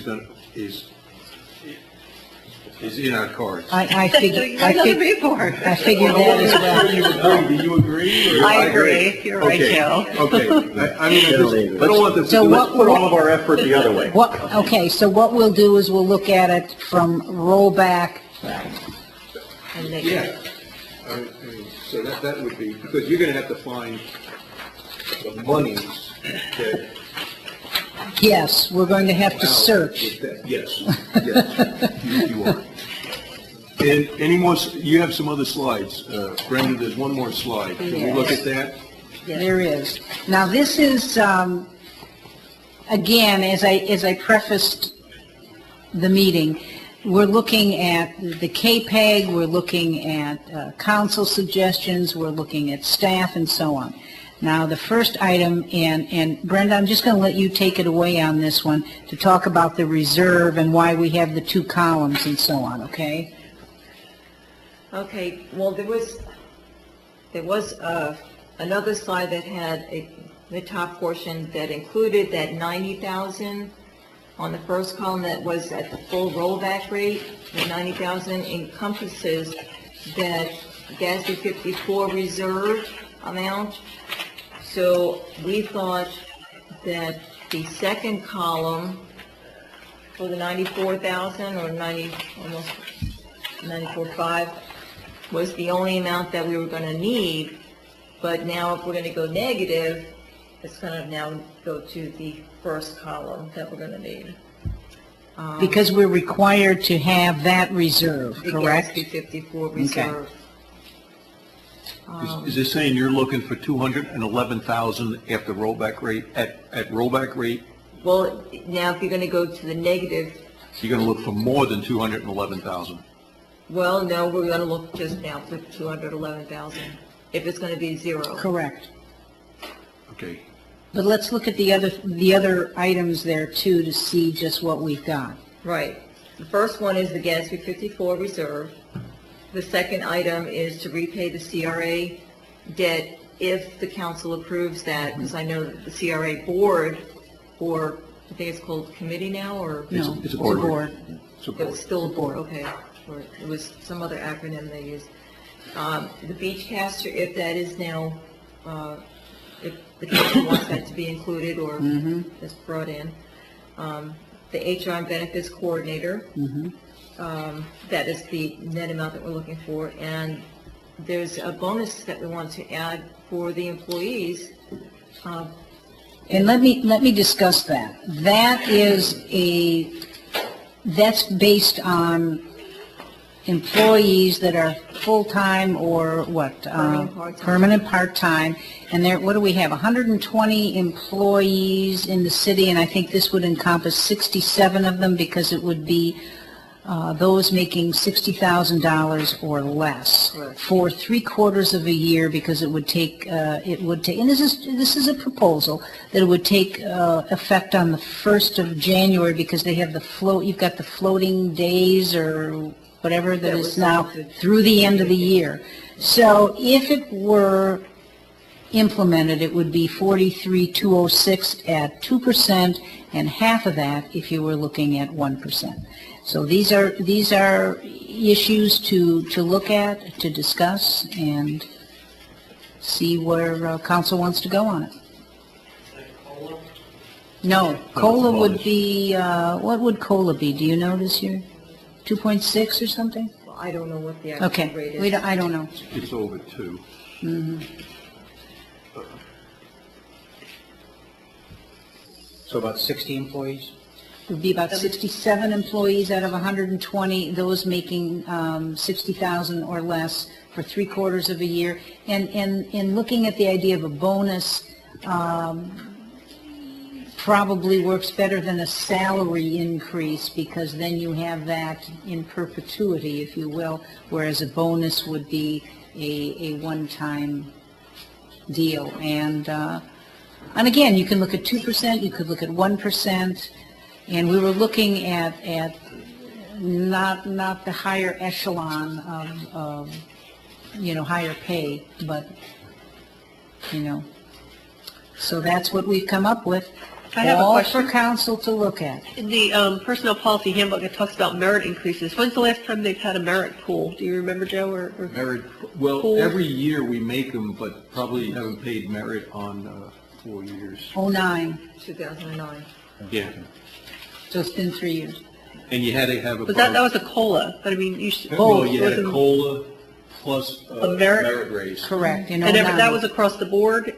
No, you had to have, in your merit, you had to have like a .9, or you had to have a certain rating, like .90%, then you got a It was a merit. If scale. you were below 90, Okay. Yeah, it was a you didn't scale. get a merit. So it's been 3 years for either a merit or COLA, correct? And you also got a step, so there were 3 raises. Three There was ra- okay. Step, merit, Step merit COLA. and COLA, okay.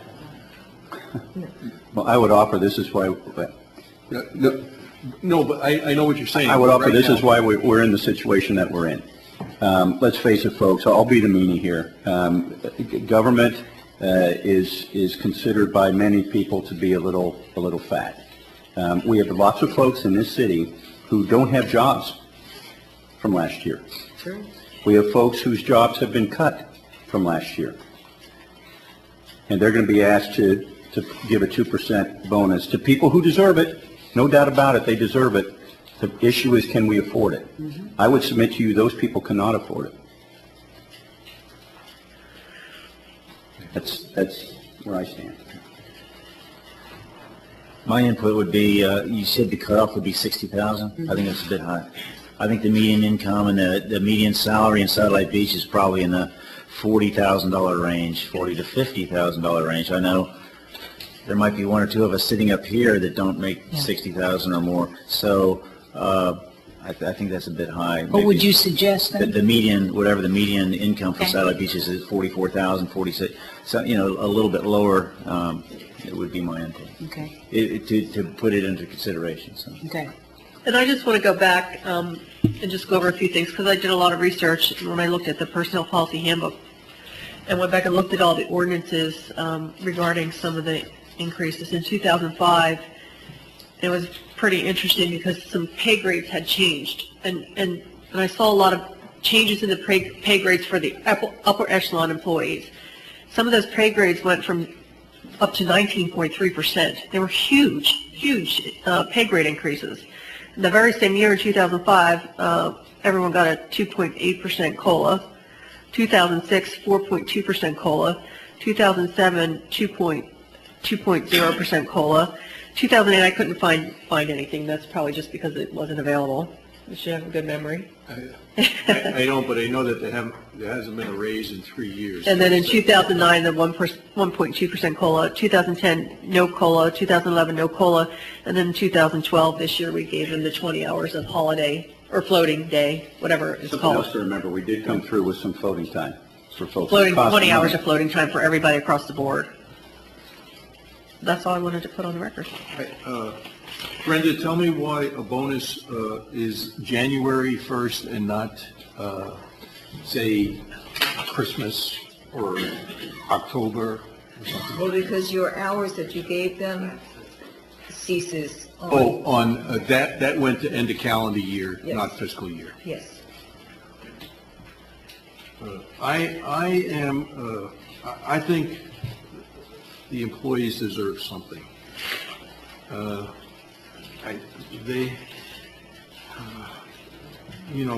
3 years, no step, no, and I know when I was teaching and they stopped our steps, they stopped our pay. Now they've given them a bonus in the teaching thing. I think that there should be something that we can come up with. If it were a 1% in January and a 1% in July, maybe a better way to look at it. The city may be able to save, there's ways you can do it, but I believe that I'm actually, you said in perpetuity, I'm actually in favor of a salary increase because that is in perpetuity, and you get a salary this year and you get it next year, a bonus. And I know that the teachers complain, never got a bonus. I got out before that, I'm not complaining about that, but you give a bonus and that's it. And then next year we're doing this again. So, and I understand what you say about government, but it would be nice. This city, by and large, is, like somebody was saying earlier, we have a lot of folks at the top of the pay scale. And that's because they rapidly moved up the pay scale in many respects, where they've just been around for a long time. So that's our issue. Our issue is over 80%, I think, 83% of our revenue goes towards paying salaries and benefits. If we want to give people below the median income, which I think is probably a good start, if we want to give those folks a little bit of a leg up, which I think is a good idea, and I think they do deserve it, the issue is how can we afford it? Well, maybe a way to afford it is we trim some salaries at the top level and open up some money for folks at the bottom level. That, I mean, you're going to have to get creative if you're going to want to work some bonuses or raises or whatever we want to do. We have to work within the money that we have, and it's a tough wicket, I know it, but we have to control costs. How does that work with unions? Going backwards at the top, so to speak. It's just, yes. You give what you can't take. We've put ourselves in a very tough situation. We've put our employees in a tough situation by how we've administered our salaries in the past, and we're suffering for it. It's unfortunate, but it's the truth. Well, and I understand Scott's philosophy of the median of the area, but the median then has to pay, it's giving a raise to the to the staff who's not getting a raise themselves. So, does that make sense?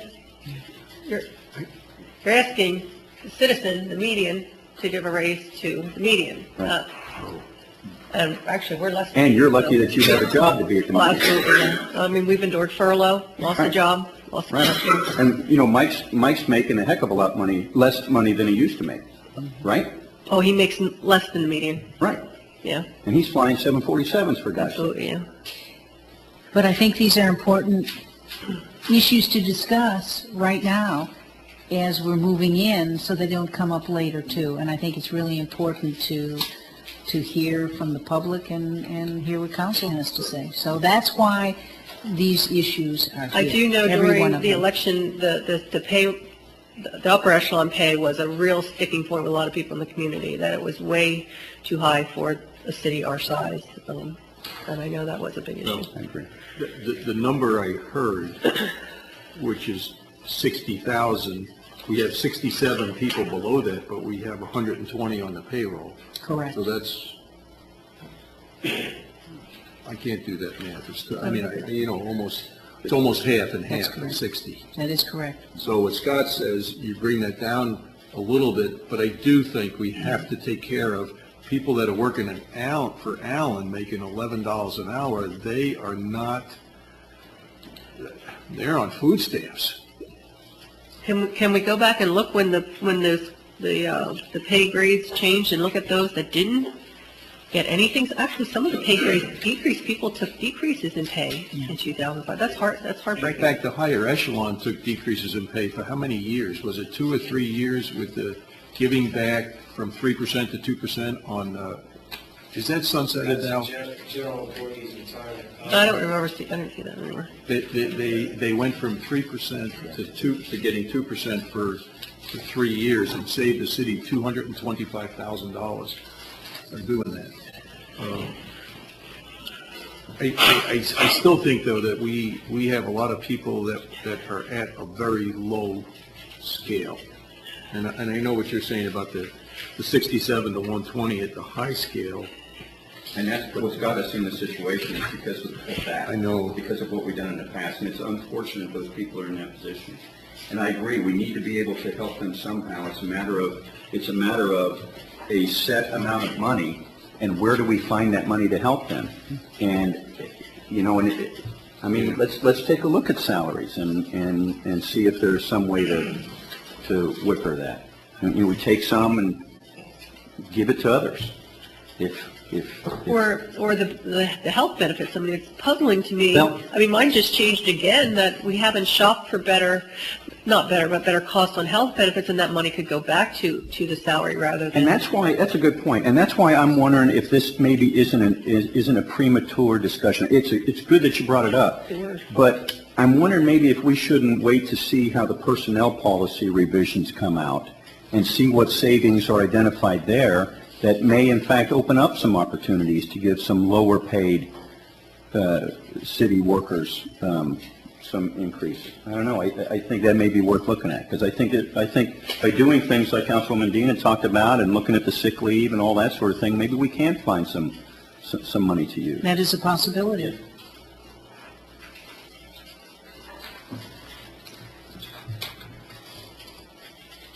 Thank you. Mr. Jagutis, public comment.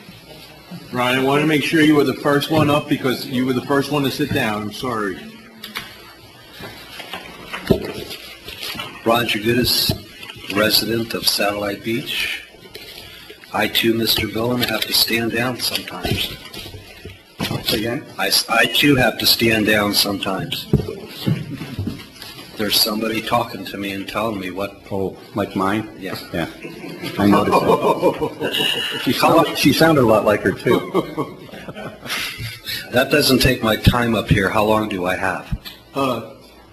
Well, Ron, we have 3 minutes, but if you're going to ask questions, we're going to write down the questions and we'll be able to research them. Do you? Let's see, 3 hours worth of discussion between council and staff. I can't do it in 3 minutes. Okay, well, but I'm going to try my best. It's a special. First of all, I want to thank the staff for getting all this information together for today's presentation, even though they had 5 minutes. Based on the agenda, I had no idea you were going to be presenting. A little clarity in the agenda would have assisted some of us to know that they were going to do this. Number one, we talked about software improvements all along everywhere, but in KPEG, one of the biggest issues came up was for the police needing software upgrades. And I had mentioned through the final KPEG report that it is perhaps an issue throughout the whole city as far as software. And yes, that is capital improvements.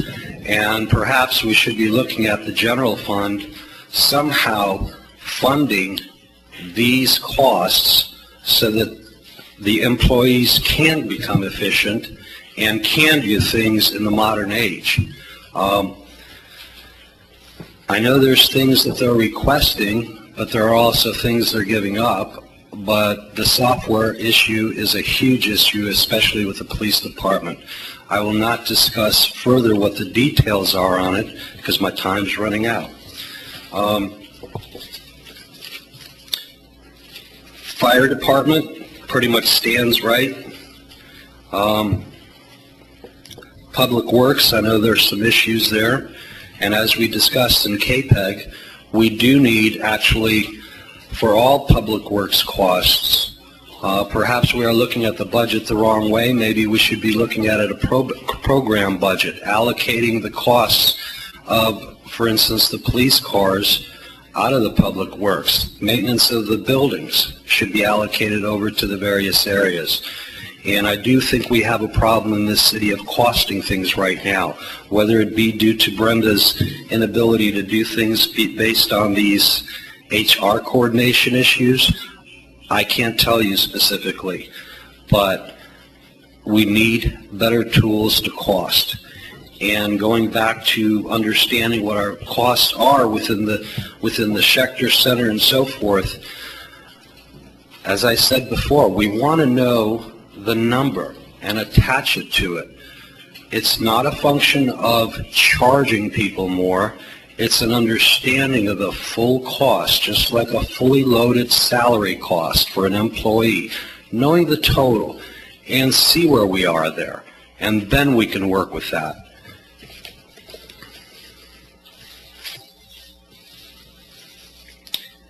I look at the finance department, and I know they're working, and it's brought up now that there's monies that insurance administration is handled outside, and I believe that's a cost saving of $44,000.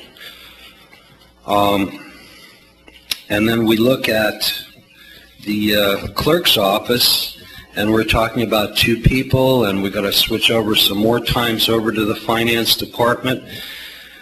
I think that needs to be, unfortunately, examined a little longer and brought back to the next meeting. I understand what Brenda is saying, but we need to have some facts on this right now for the council to make a better decision.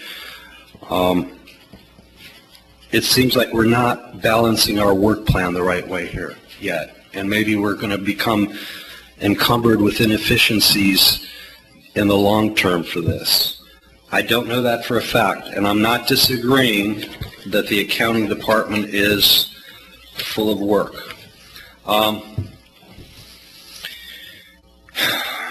And then I get to the big picture here.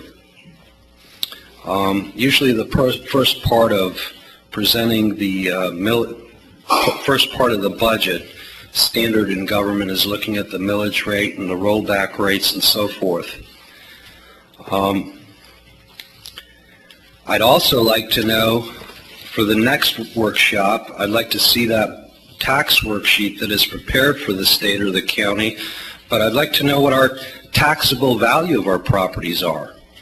I'd like to know whether there's new construction out there that perhaps adds to the future of the revenue. I'd also like to know the amount that's going to be allocated to the CRA. And those are big issues that need to be brought forward yet as far as the millage rate is concerned. I'm just not there with this number.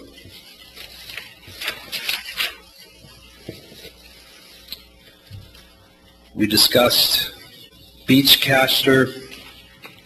I'm going to leave that one alone.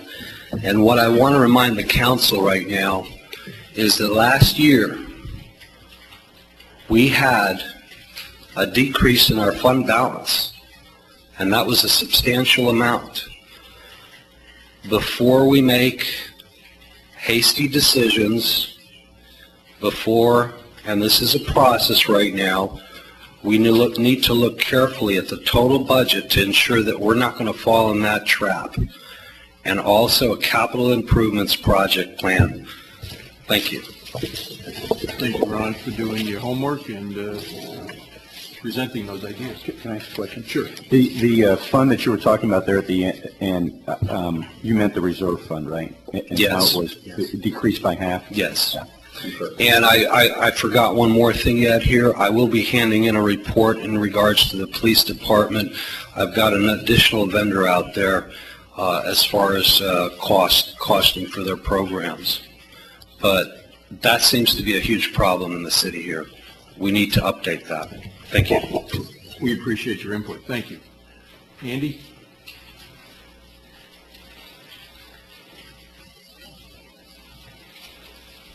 Andy Groom, Satellite Beach resident.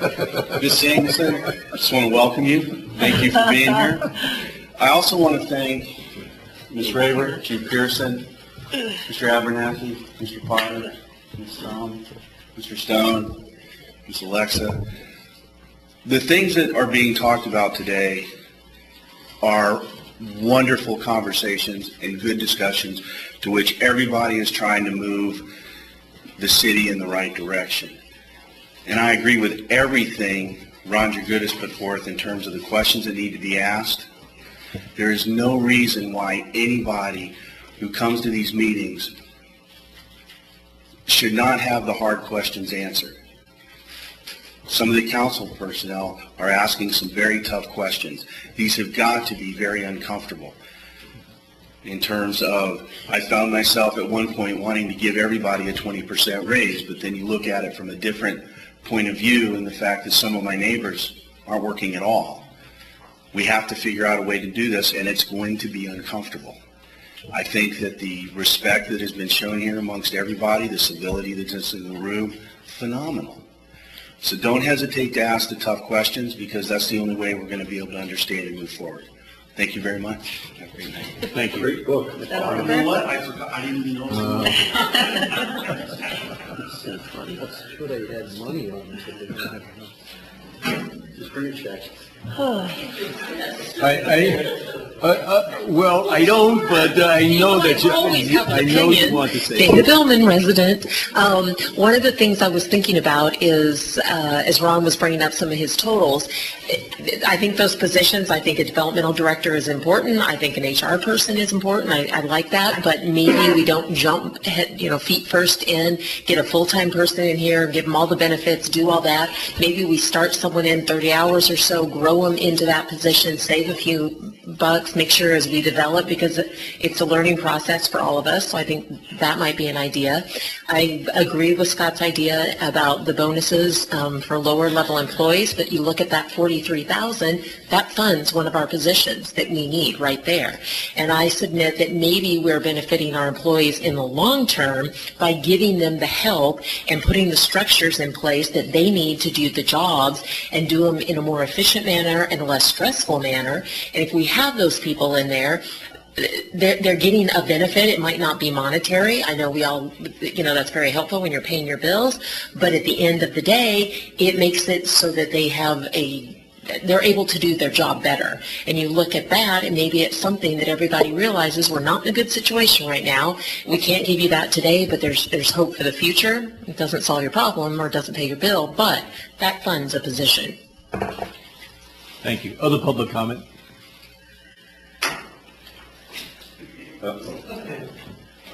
Gail Abrams, resident of the CRA. Oh, this is not a CRA meeting. I know, but there was... I'm sorry. There was discussion about... Oh, okay, go ahead. You can planning director and a CRA director together? What was that all about? Are you asking me? I don't know, any of you. It was combine it? Right. Yeah, combine a growth, let's say growth management department with this CRA person that shares the revenues. I'm getting tired of my old stuff called. Partially paid for by the CRA, partially paid for by the general fund that acts as a planner and a CRA person, coordinator. I'd like to look at that a little bit closer. Well, we are going to look at it closer. And it wouldn't only be the one person, it'd be a department. A whole department. Right. Yeah, being in the CRA, I'd like to see a little more detail on. Well, that's what we're going to do. It's coming back on 18 or 23 July, okay. Because Ann's going to put that together, what that department will look like. Okay, the other thing is about the fire department. What's the impact of them unionizing going forward regarding budgets? Okay, I'm not sure that there's anything. You don't have to Let's put it, there's going to be no more money than there is now. So. Yeah, you have to, I mean, you do have to think about that going forward, right? Well, yeah, the other thing too, we have to pay Wayne Helsby? He's been, Also, we're going to have money budgeted for that to pay for his fees. he's been coming out of the Jim Beadle, you know, the money that we have set aside. That's why we have almost zero. Okay, okay. If the fire department does unionize. I thought they did. I read. No, they just signed the perk cards saying that they wanted to. But if they did, then there's going to have to be a CBA negotiated, a collective bargaining agreement negotiated. It's going to be negotiated in a much different fiscal environment than their current agreement is in. And the final arbiter of the agreement is City Council. And City Council knows we only have a certain amount of money. So that probably answers your question. Will that happen this year?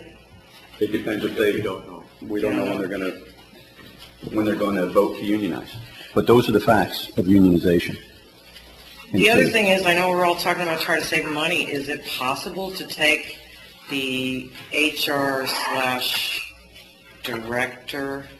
and push those duties maybe over to the city manager for a period of time until we look at things? That's something to think about. And the other question I had is are we doing anything regarding the search for permanent city manager? Thank you. Other public comment? Carol?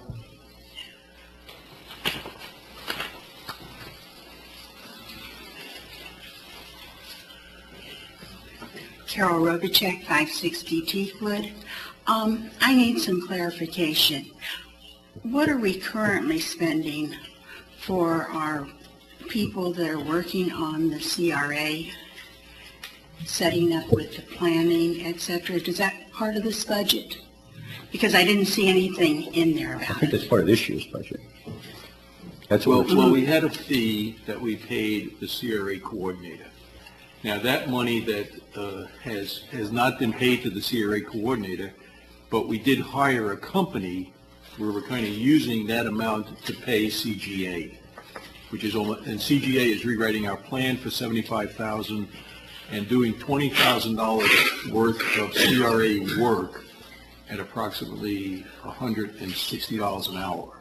That's what we told them they can have, $19,000 to monitor the CRA, because the CRA didn't have a director or anything. So that's what CGA is doing right now. Well, and they actually wrote bylaws, which never existed. They're in the process of rewriting the plan.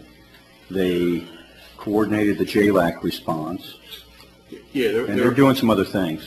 But that isn't in the general budget here, that's in the CRA budget. That's We haven't that's looked at all it. CRA budget. We haven't looked at it. Well, and actually, that money's coming out of this year, though. That's not next year. So we haven't looked at CRA budget for next year. Okay, will that be part of this budget It will be discussion? yes, not this one, not tonight, 23rd. Okay. I hope you're feeling better.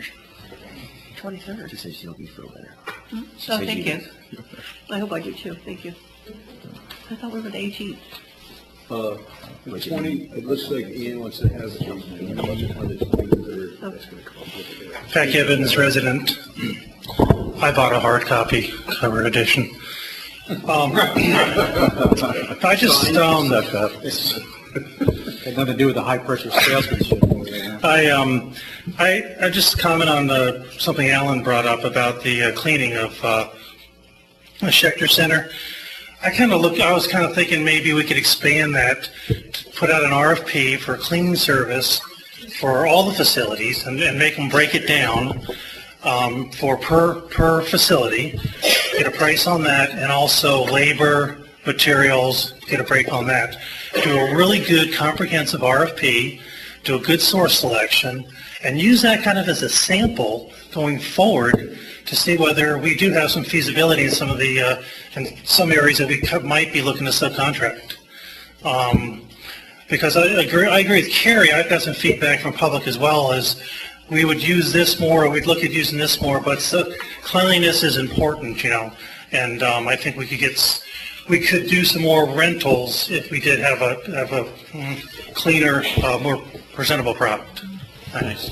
Thank you. Anyone else? Okay, let me bring it back for, I don't think that is council discussion. Ann, do you have another meeting planned? What day is that? We don't have that on our schedule. Well, what we're doing is that we're required to set a budget schedule, and I believe, won't that be approved at the 18th meeting? So that's when we're going to bring that schedule, and we're looking at July 23rd for the next budget. Okay, do you want us to, I mean, we can vote on the 23rd tonight. Do you, I mean, is that in the plans to do? When do we need to set Brenda's got the schedule there. tentative millage rate for the, on the 23rd? So you want to have a meeting on the 23rd, so we have to ask the council if they can be here on that night. And is that going to be something, you're going to have? That's a Monday, isn't it? Yes. Yeah. Okay, I can be, is that all right? Mm-hmm. Good as that. Okay, 6 o'clock, 23rd. Now, the 18th will not be as much budget as tonight, but it will be some of the things that we have on the table. Right, and I think you're going to have to look at the, you know, the CRA issue too. I mean, it's going to be a pretty full agenda, but I don't see us really discussing budget at that time. Do you, Brenda? On the 18th? Okay. Well, we'll see. Maybe we'll be able to get, maybe if you want to, even look at those reduced millage rates. Well, you know, just at least on look the at that, yeah. I think it'll give you Then direction for the that way, 23rd. that's right, and then that would be good to see. I would, I mean, before we adjourn, I don't know, the council may want to say, I just want to say, Ann, I think you did an outstanding job tonight. Thank you. I've had many levels of service, and I'd like to thank every member of the staff for being earnest in your presentations, really putting everything on the table, and I really appreciate it, and I know that it hurts. I mean, it hurts, and, you know, with an increase in property appraisals and possibly future increases, it may get better, as we were saying.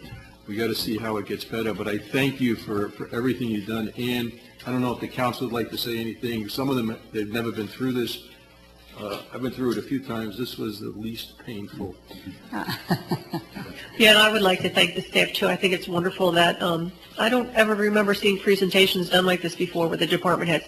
And so I appreciate their honesty, and I'm not the best with numbers, so I'm hoping that the data comes out in advance so that I can have the opportunity to look at it, and also for the public that it's out in advance, because Yeah. I know that we're going to be looking at line items and things like that, so. Yeah, and we're going to try to do better. We've had, and it's not an excuse, you know, the CRA, the comp plan, and boom, we had to get this done in 2 days, so what we got out may not have been what we wanted to give the whole picture, but the data was there, and I think, you know, you had a good overview of discussion and direction that we need to take. So, Yeah, I think what you're seeing tonight, all right, in a small part is due to the transparency that is out there now for all the city to see, but also I would like to say that the tremendous collaboration,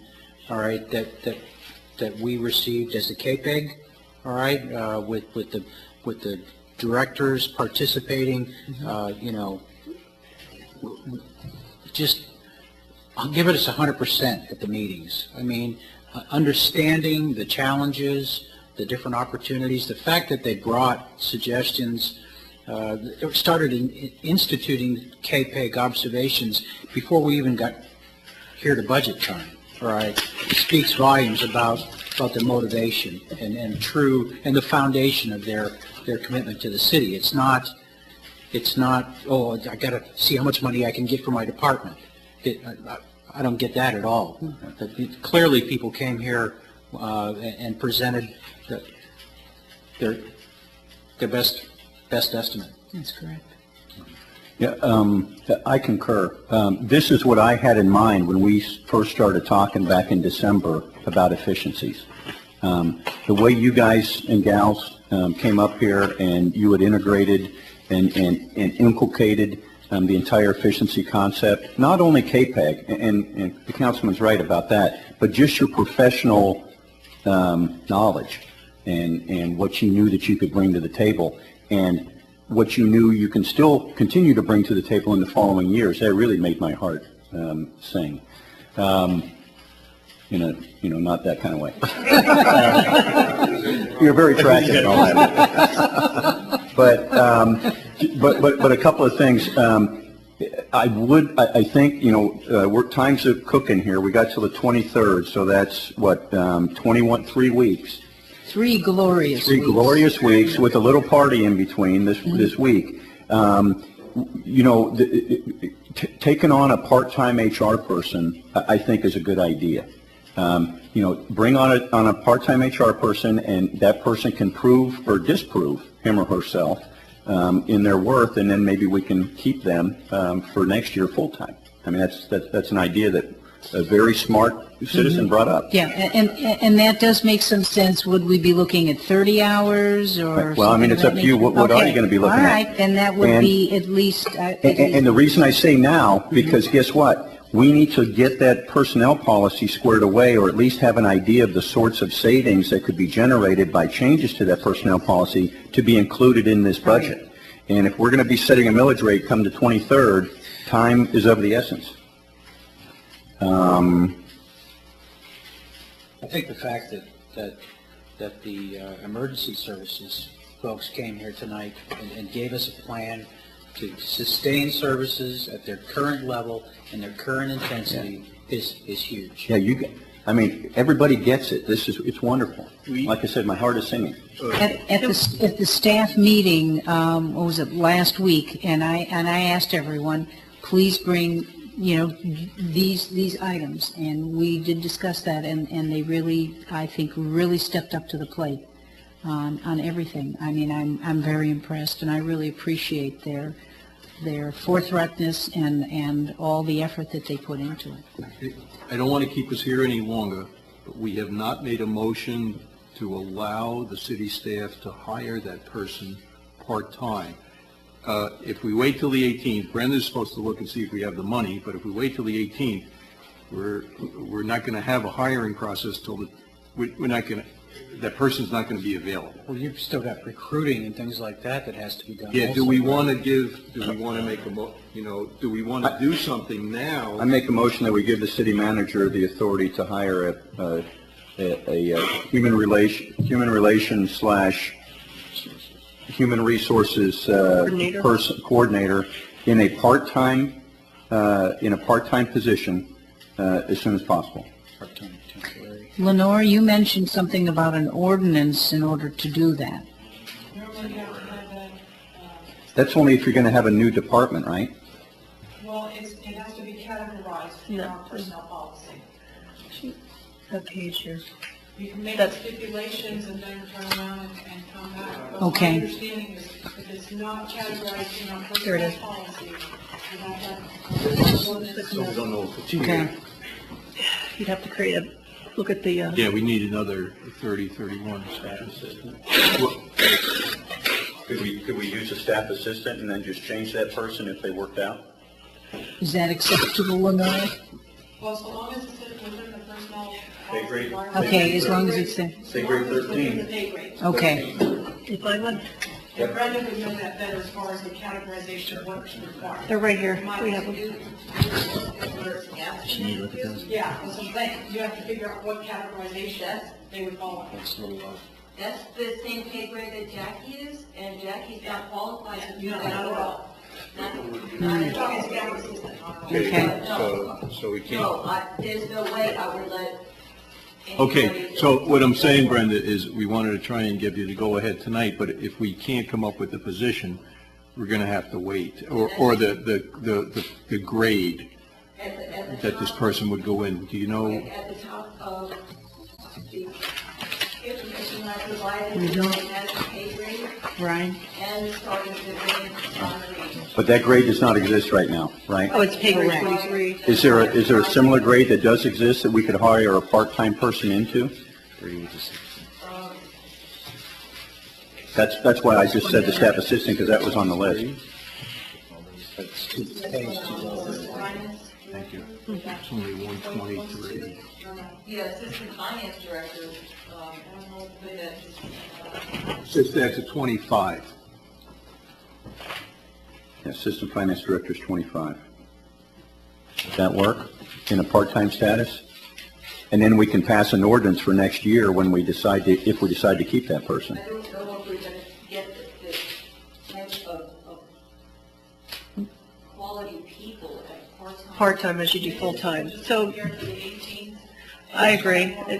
I'm leaning towards a full-time person that's gonna, you'll get the quality of the person and then the longevity of the person. Right, because we already have, over 85% of the money covered for this person that we're gonna get from the insurance. So we want to do- We're not in this budget. So we want to do full-time But with that's, 8,000. but that's in next year's budget. We don't have that in, That's this year's. We can get that this year too.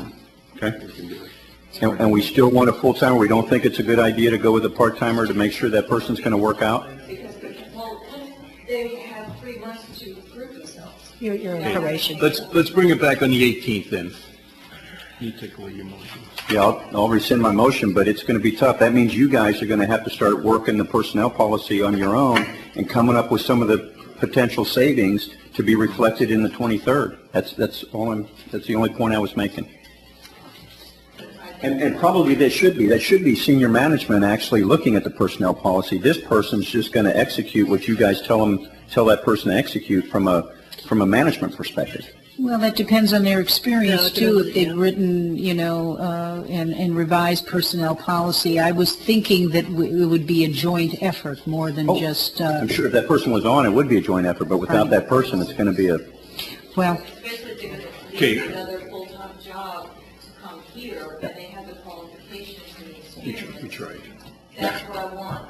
I was just trying to help. Qualification and experience. Yeah, I know. And they know how to already do the new personnel policy and manual, and they can segue right into Just- our. I understand. government. Just trying to help. That's what I was Yep. Well, thank you, and thank you everyone for coming. I would say have a safe and happy 4th, please, and see you on the 18th. Thanks a lot, council. Excellent. Good job. Good input. Where was that? Wow, it's not the attention the first time here. Hey, enjoy yours. Don't lose too much money.